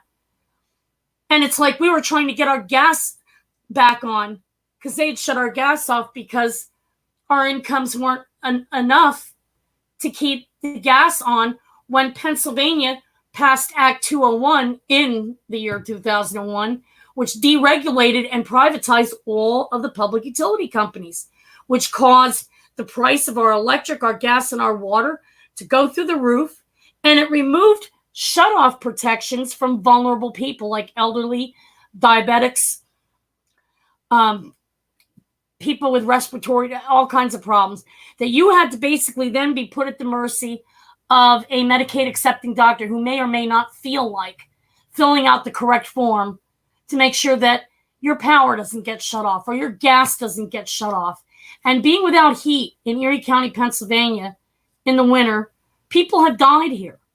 I wrote a book and self-published it back in 2008 after the crash of 2008 called Classism for Dimwits, where I documented all of this shit. I mean, you talk about showing up with data and not bringing a stick to a gunfight. I actually cited in here about the people that were dying because of deregulation and cuts to the LIHEAP program and, the lack of help that people always thought was out there for the poor that really wasn't. And I backed my stuff up, my data up. I backed it up with sources and everything. I self-published this book, and this is when you could not even safely come out in public as a poor person without reaping a whirlwind of shit from an entire country full of people that hate the poor. Okay? So it was really hard for me to write this book. I wasn't even in an emotional space to get into explaining being a victim of, human sex trafficking as a child. So I kind of ad-libbed a little bit of my own youth, from my teenage years, and appropriated my older sister's high school experience as my own. Because if I could barely emotionally bring myself to write about the truth about poverty and the structural barriers of classism to jobs, where no matter what you try to do when you're a poor person, it's never good enough, that you are never good enough, that what you have isn't good enough, and all you get is mocked and ridiculed while being told if you're poor, it's your own damn fault. And when I wrote this book, if you put the word classism in the Google search bar, in the search engine, it would trip and trigger an error. It would say, do you mean classicalism? Like, this word classism wasn't even part of the fucking lexicon in 2008, 2009, when I wrote and self-published this book. And it was offered very briefly in hard copy version on Amazon.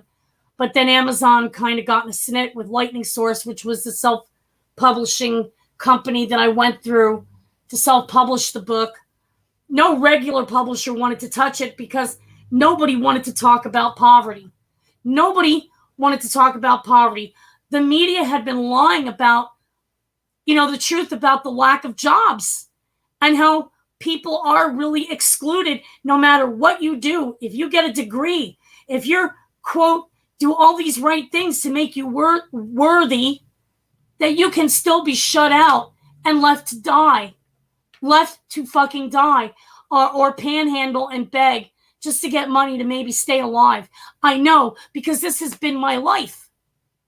And I put all this in this book, showing how the system is full of steaming hot pile of dew.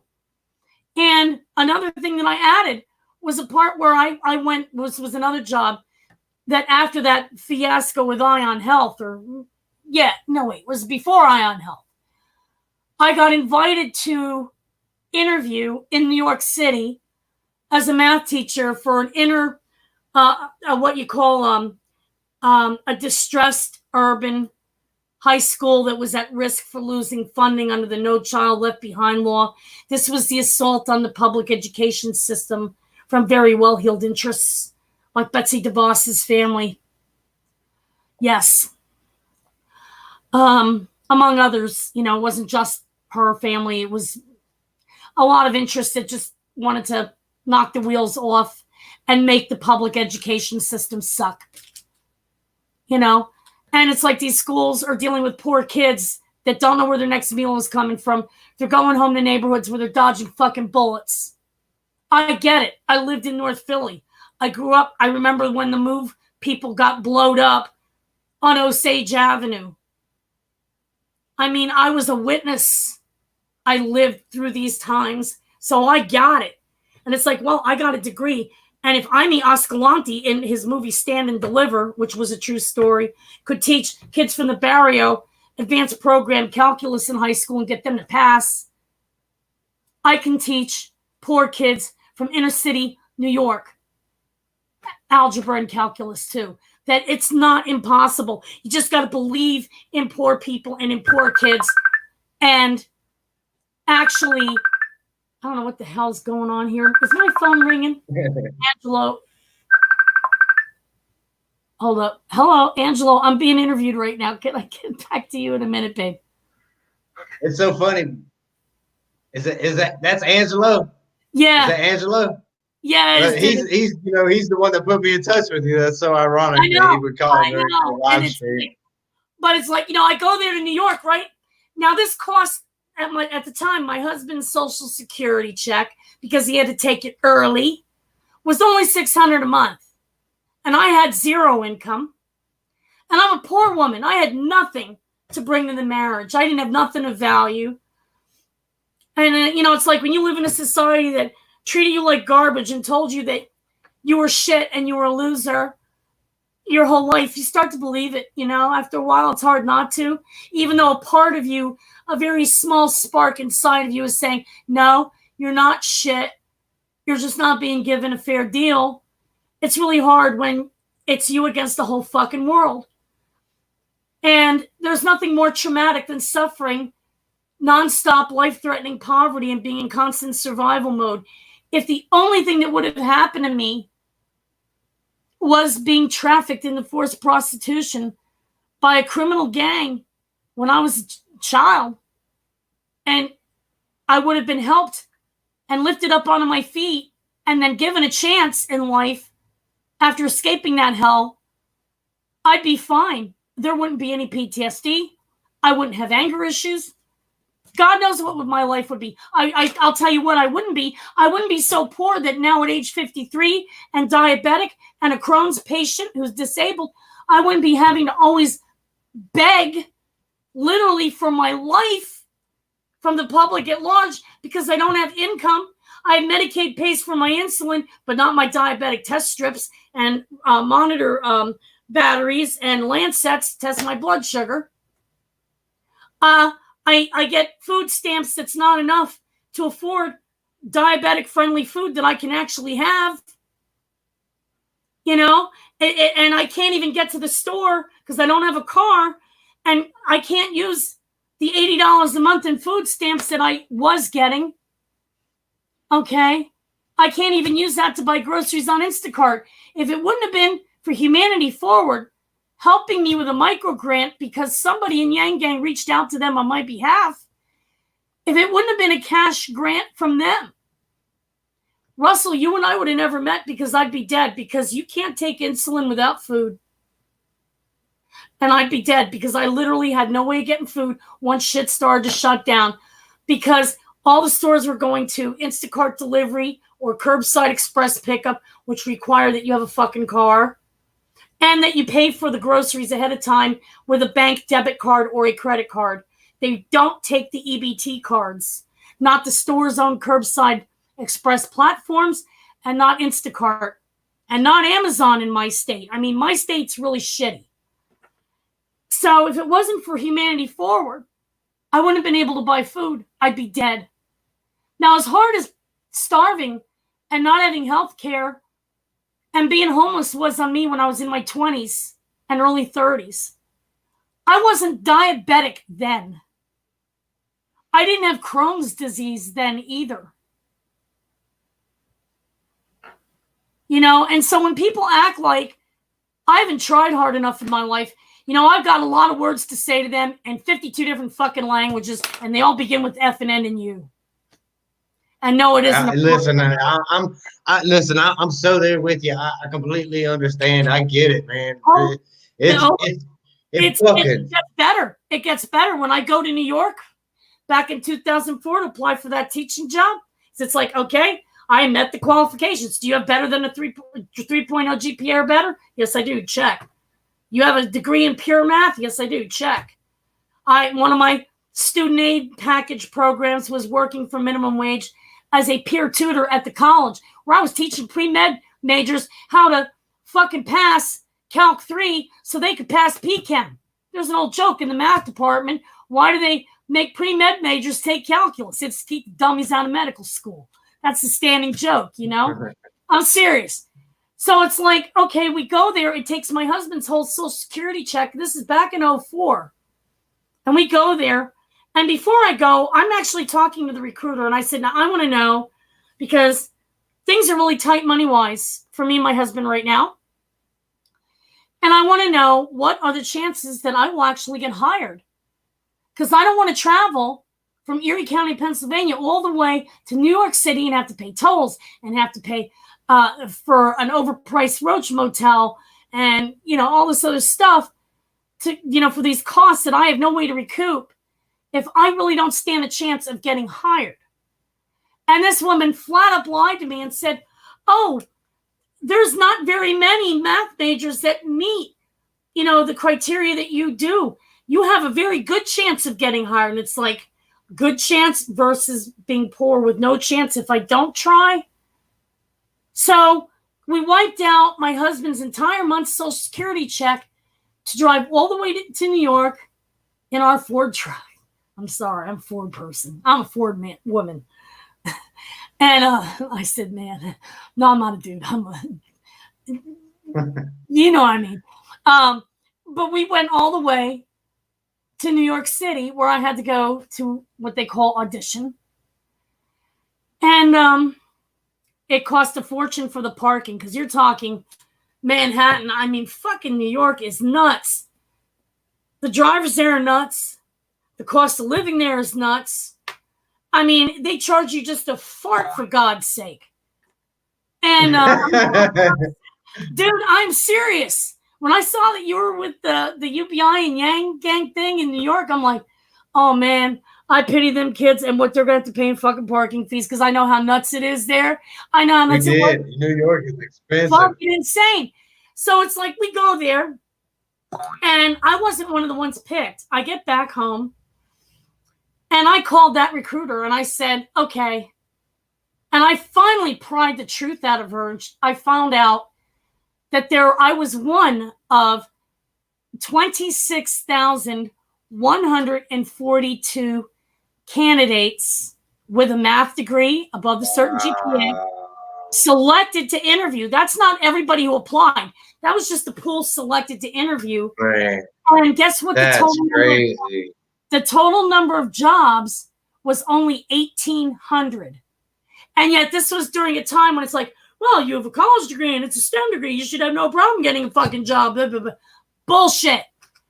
And let me tell you, unless you are going to Caltech, Princeton, or MIT, or Stanford, any other college, whether Ivy League or private backwater states, or a private college or a public backwater state school like I went to, people who end up going to be math majors make up 6% or less of the student body.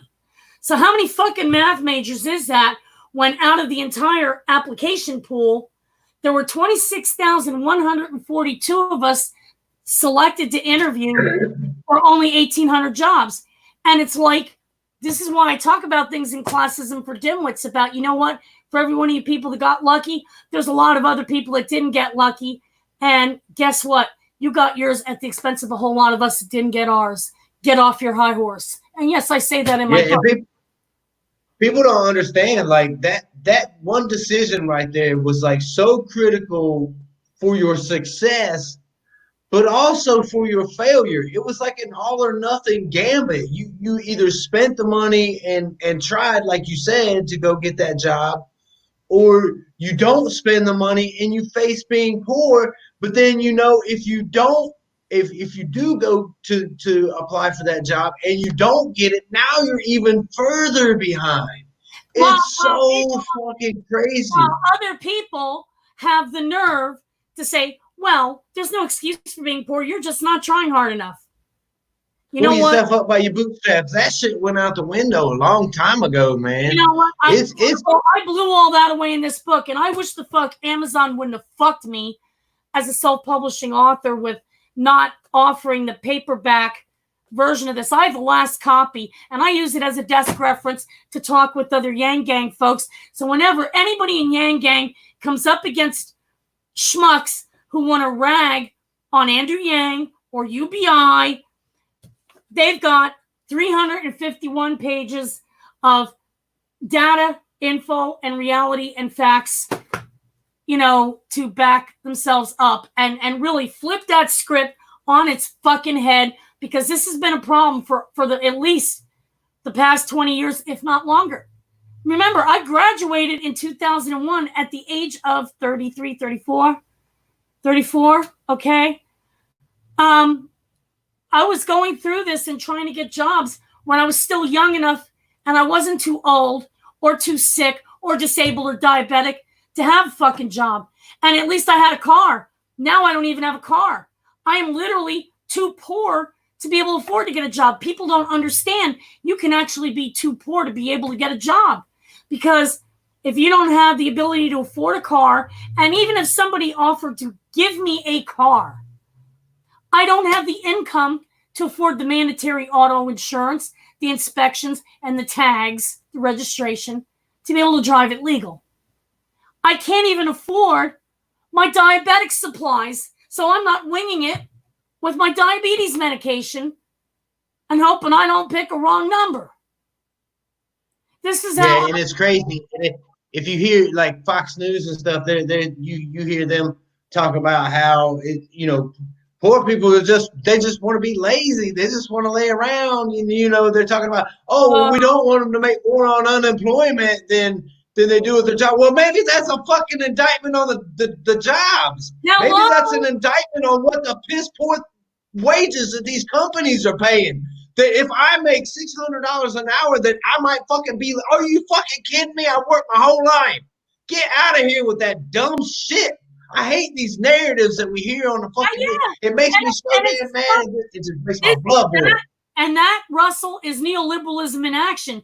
That is when I took all that fucking time to educate the people over in the Bernie camp and on Steve Grumbine's Real Progressives group, which, by the way, he changed the name of his group because I publicly dressed his ass down, called him out right in front of Naomi Luciano because she called him out. And I came in there and backed her up and said, yes, that's a fact. Yeah, Russell, Steve Grumbine actually did say poor people don't need money. They need goods and services. But when he came on hard times and he needed money and he was a lot better off than you, me, or Naomi ever were put together, I might add. Okay. He didn't have a goods and services private charity drive. He had to GoFundMe and ask for money. So, Crazy. And you know what? I put together those articles on neoliberalism and I drew on all these facts to explain it to people that a lot of the things is like that narrative, like you were just saying about Fox News, and they're not the only ones. Corporate Democrats have been full of shit on this too. I grilled Rokana when I was on a thing with the Yang Gang podcast with Scott Santons and Shale Riley and Jeremy Sammons, and Rokana was on. And I asked him point blank, what about UBI? Because he was going for this, we're going to create jobs. And it's like, man, the fucking blood was boiling and steam was coming out of every one of my bodily orifices, including ones that I won't name on television or on the air, just to be decent, okay? But the fucking smoke was coming out of every one of my bodily orifices. I was that angry. Because it's like, I'd been there and done that. I was shut out of jobs my whole life. And now, if nobody would hire me when I was 43 and wasn't diabetic, and I at least still had a fucking car, okay, they're not going to fucking hire me now that my health is in the shitter And I'm dealing with every day trying to survive in life-threatening poverty as a poor older lady who's a diabetic. And I'm going to tell you what, these guys are full of more bullshit than a Texas cattle ranch. You know, if they say giving money to poor people don't help, oh, we can't give money to the poor because it'll just end up in the hands of the rich. So what? They've already got money now. I've got nothing. I'm not making it now. I'm having to beg. I don't care if somebody else has more than me. I care that I don't have anything and I'm not able to survive and I'm having to beg for my life all the damn time, whether it's for Depends that I need because of neuropathy of the bladder, which is a complication of diabetes, which is why I can't work at a job outside the home. In addition to the fact that another diabetic complication is I lost 80% of my vision in my right eye. I can't see to drive at night. I would never pass my DOT recertification to drive truck for a living because I can't pass the vision part. I can see well enough to drive, just not for a trucking company, even though I'm legally allowed to operate a deuce and a half or, something that requires a Class A as long as it's not for commerce. But yes, I know how to drive stick too. I've got many talents. I've tried many things. All I've done my whole life was try. And so help me God that whether or not you exist, ain't nobody can tell me that I have not tried hard enough or that I was too stupid or too this or too that or I didn't do the right things. Don't have kids you can't afford. Well, I didn't. Now I've got no family to take me in if our power gets shut off and my food and my insulin spoils, which means I'm fucking dead. It also means I won't be able to testify for UBI, for Yang Gang, for UBI, for Congress, and tell them just how horribly much of a major epic fail their wonderful so-called safety net programs are. And when I mean an epic fail, I mean fail in capital letters. And Jacqueline, we're almost 2 hours into this, and you've got such an amazing. No, it's fine. You've got such an amazing story, and what you just touched on right now is kind of the crux of it. You said a long time ago that you wanted to be an attorney, and you wanted to. What was the exact term? What kind of attorney? I wanted to be an international human rights lawyer to fight for poor Okay. people. In international, you wanted to be an international human rights attorney. Yes. Well, I want to tell you, you have a chance and an opportunity right now with this whole speaking before Congress to do and fulfill that very dream. You have the opportunity to speak to them because let me tell you something. Congress is fucking a foreign entity. They do not understand the people of the United States. So you have the opportunity when you go before them to lay out your argument for the broke folk vote, which you have done. So, I mean, it's taken us 2 hours to get even just a partial way through this story of yours. And I know what I see. That's not even getting into learning how to code and trying to, break down the barriers to entry to that when none of these employers want to hire 40 and 50-year-old people, especially not 40 and 50-year-old ladies. They don't, because there's always somebody younger to replace us, and there's always somebody who's on the cutting edge, who's cheaper, who doesn't have the information. I went through that training and I learned how to code. I taught myself how to program in F#. I didn't even get an opportunity to pitch my fucking project. And I went in with a pitch deck, drove 90 miles east of me to Buffalo, where they had the pitch-in meetup. And I didn't even get the opportunity to pitch. And I went in there with more than just a napkin plan, brother. I went in there with a working proof of concept. There was a terminal application because I wasn't too good on the front end, or I didn't have, more than very, very basic skills and a little bit of math ability. But I go in there with my pitch deck that included a mock-up of what I wanted the interface to look like to show just how broken the system is and how the majority of private charities don't even help you to make up for the collapsing of the floor under the poor with the Welfare Reform Act. Because I'm going to tell you what, After I escaped my traffickers and all these years that I suffered in poverty and had no health care and was homeless and hungry, not one of these charities helped me. The only charity in my entire life that helped me and helped me with what I actually needed was Humanity Forward. That's the God's. And that's crazy that it took this long in your life to actually have even an organization help you like that. Because I don't have. So what I want to do right now is I want you to give out your information, because I know the Yang Gang, and the Yang Gang is all about lifting each other up in times of struggle and times of need. So give out your information. Where can people donate to you at? They can donate. How do I should I put this in the chat? Yeah, I guess they can. Can I print it in? How do I? Yeah, okay. Hold on. Let me figure this out. I'm not a digital native here. So here's your Cash App. I put your Cash App right here on the screen, and we'll make sure that we will link your Patreon page and your Cash App. Here's my PayPal. I'm going to give you my PayPal too, because some people might, and I'll give you my Venmo as well. So I'm going to give everybody all the stuff, and I'm going to post my link to my that's to my PayPal. And then here's my Venmo, which I don't like. It's not user friendly, but what the hell? If that's the only way somebody has available to them, I'm not going to be unaccommodating, because that would be stupid. And I'm not stupid. I might be a fat, ugly old broad right now, but I'm not a dumb one. Just kidding. Sorry. Hold up. That didn't look. It's probably the paypal.me/Jacqueline Homan. Yeah. As opposed to, I don't know what all the rest of it is. But we will definitely, I'll make sure that I link that in the can I in the description, maybe? And we'll make sure that everybody gets that out. Yeah, I don't know. You have the opportunity right now to tell the Yang Gang.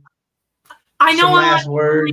Whose life is literally at stake. I mean, right now they're going to cut off my electric, because for several months, before COVID hit, we weren't making it, and I wasn't getting enough help. And they could take their useless food stamps and shove them up their ass. I don't have a car. I need money to put in my checking account so I can use my debit card to either pay for my husband's grandson when he's able to get time. He's the only one in the my husband's family that has a car. His family's poor. Ain't no, to drive and do the curbside pickup or to pay for Instacart to deliver. I got to take care of renewing my driver's license. It would cost me about $150 to $200 in Uber fees, because I got to first go 10 miles across the county to Staples, and then 5 miles down the road from there to the DMV, and then back home. Anybody who's ever had to take an Uber that lives in an area without public transport knows it ain't cheap. And it's like, they're going to shut off my electric for lack of, and this is just the electric, $33,000 minimum. They want $2,600, and that's minimum, just to keep them from shutting it off. That's not including the water, sewer, and refuse bill, which is several $100s that they're going to shut off our water on. Now, it's bad when you're young and you're going through this and you're not diabetic and you're not disabled. But I'm really scared. My husband and I are not going to survive this. And I want to live and survive to fucking crowd surf Andrew Yang into the White House in 2024 if he does not unsuspend now and go in 2020 before it's too late for someone like me, because we're not going to survive through 4 more years of nonsense. I'm worried that they're going to cut my husband's Social Security to pay for a payroll tax. Oh, and you know what, Jacqueline, this is exactly it. This is why Andrew Yang needs to unsuspend, man. There are so many people who are hurting right now. Oh my gosh. He is the only. Oh my gosh, dude.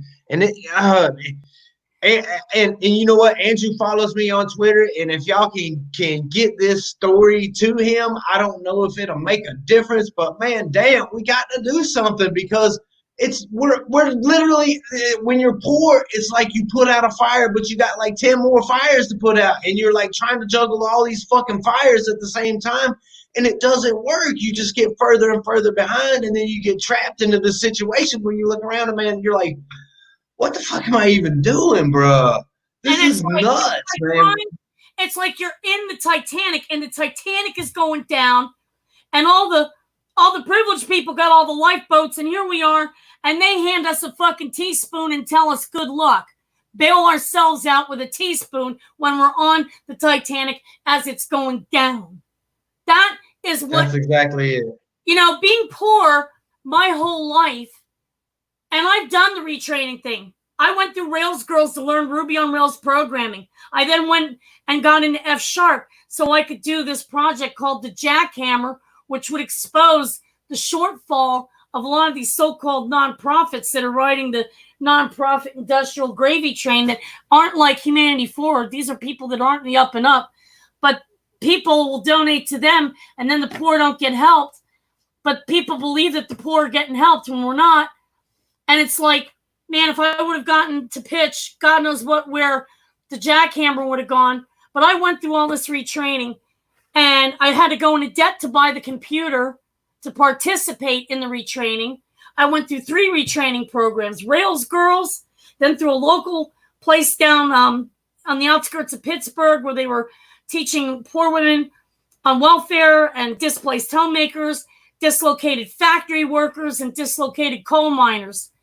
And all of us, except for one guy, was over the age of 40. All of us, except for one guy. None of us got offered any jobs. So all that business about retraining, it's like, it's a lie. Because there's no guarantee that we will get offered the opportunity for a job. And until we do, how are we supposed to survive? You can't pay for food, housing, diabetic testing supplies, depends, whatever the hell it is you guys need. Might be different than what I need, but it's a basic human survival need. You can't pay for this stuff on just karma points. And you can't pay for it on thoughts and prayers. You know? And it's like, I feel like I'm trying to sound the alarm, and I'm yelling into this abyss, and it's like Rokana didn't even seem to hear me. Scott Santons had to like correct him and say, I think Jacqueline means, you know, there's a lot of people that will be left out, and this is why we should have UBI. You know, it's like we need Congress to stop being so deaf. We need people to understand that poor people who got shut out of opportunities, in some cases, our entire lives. And that, you know, we need incomes and money without conditions.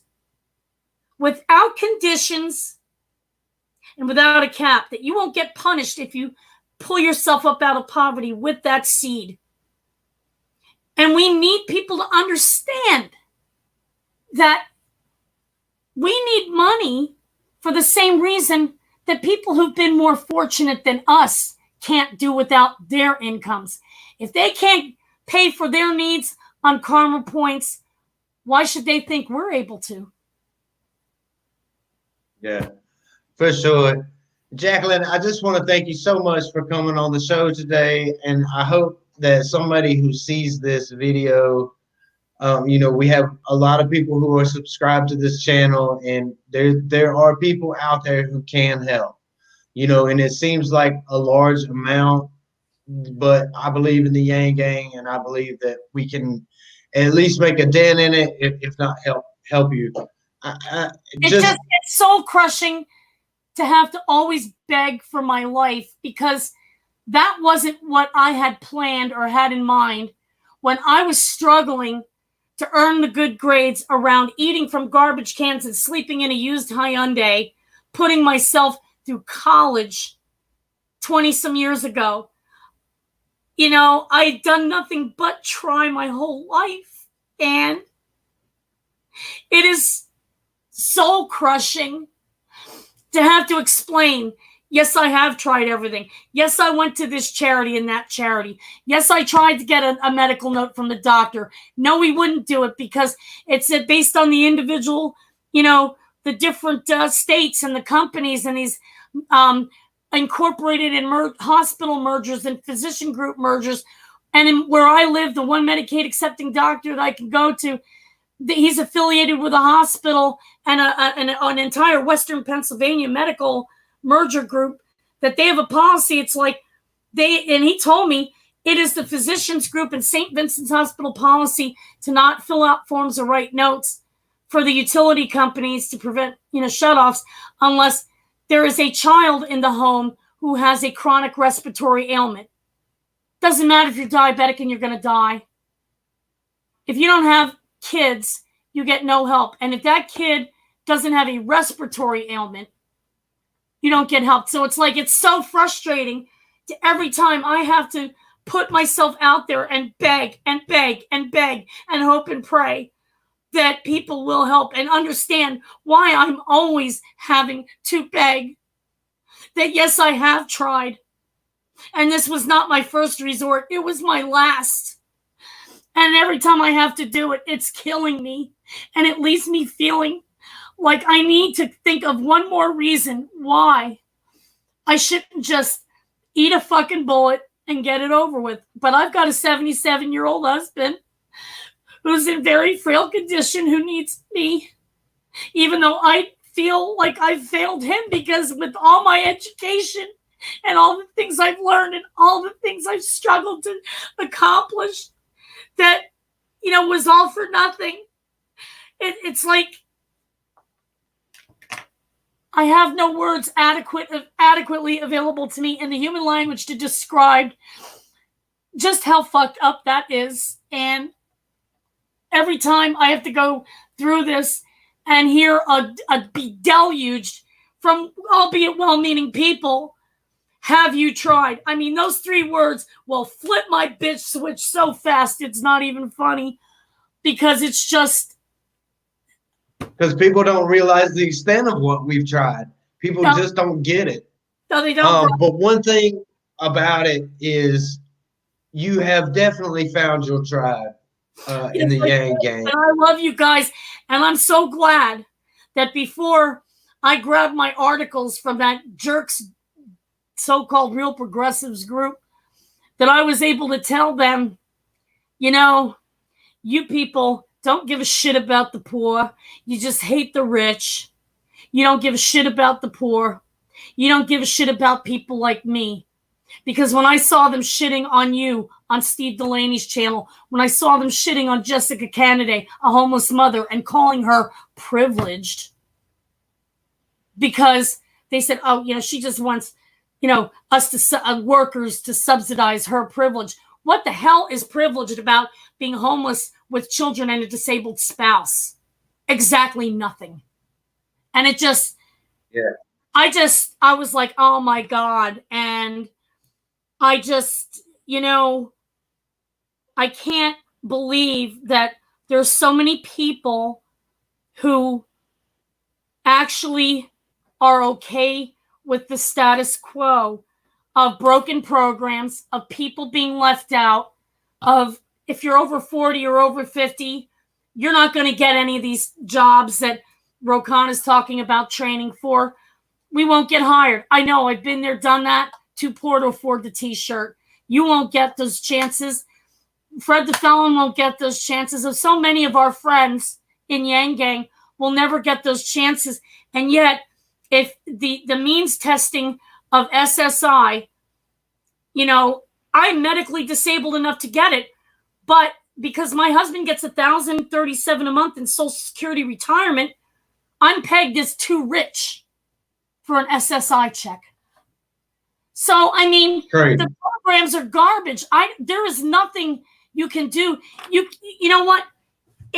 You can't peddle dog shit to the public while calling it chocolate candy. Sooner or later, enough people are going to take a bite out of that and say, smells like dog shit, tastes like dog shit. Boy, am I glad I didn't smoke it. Right. I mean, it's crazy. Jacqueline, thank you so much for being on the show today. you, Russell. Your message is so important, Tell people and that I this hope book that is available on Kindle at the cheapest price that Amazon let it be dropped to. I think every advocate for the poor and every policymaker in Congress, this ought to be mandatory reading for them. Mandatory. It was written back in 2008 when I was still a flaming commie. for sure, and I will definitely pick up my copy of it. Yeah. Thank you for. It's awesome. Best of luck in speaking before Congress, and we're gonna see if we can get you some help and get you there. And I definitely want to have you back on the show here very soon. I love you, brother. I love all my Yang Gang friends. If it wouldn't have been for you guys, for my friends in the Yang Gang, even though I don't even have the opportunity to travel, to drive anywhere, to meet, hang out with you guys in person, just being able to talk with my friends in Yang Gang online, whether it's on Shale's podcast or your show, or even on Facebook and Twitter, just that is what's literally keeping me from self-administering an overdose of vitamin L, courtesy of Doctors Smith and Wesson, if you get my point. Because I'm literally at the end of my rope. And between Donnie and you guys, especially you guys, yeah, it's an oasis of sanity in a world that's rapidly losing its shit. For sure, Jacqueline. You know what? There's nothing that I can say that is going to help, because I know a lot of the situations that can only be helped by money. But what I will say is, you've taken what's been a pretty shit hand, and you know what? You may not be the richest, and I may not be the richest, but our fucking lives, they say something. Yes, they do. And it's so beautiful to see, even though you've been screwed over so many times, that you are just this beautiful.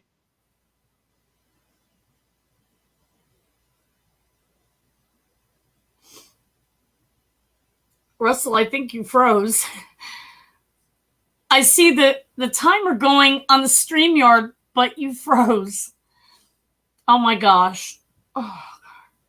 Technology is great when it works, except when it doesn't work and you freeze. And I know you're in the middle of a very profound thought. Oh, God, I hope this thing unfreezes. God. If you can. Oh, there we are. There we are. So I want to thank Jacqueline for being on the show. I see that we're back. Jacqueline is such a beautiful spirit and such a beautiful human being. And we'll definitely link all of her information below. It's incredible the amount of broken people who are in the Yang Gang, who have been through tragic life experiences in various forms. And we've all come through the other side. And I believe that we're all stronger.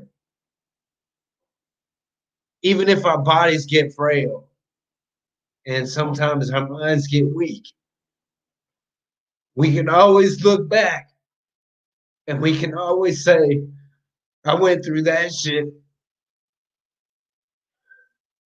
People like to indict us.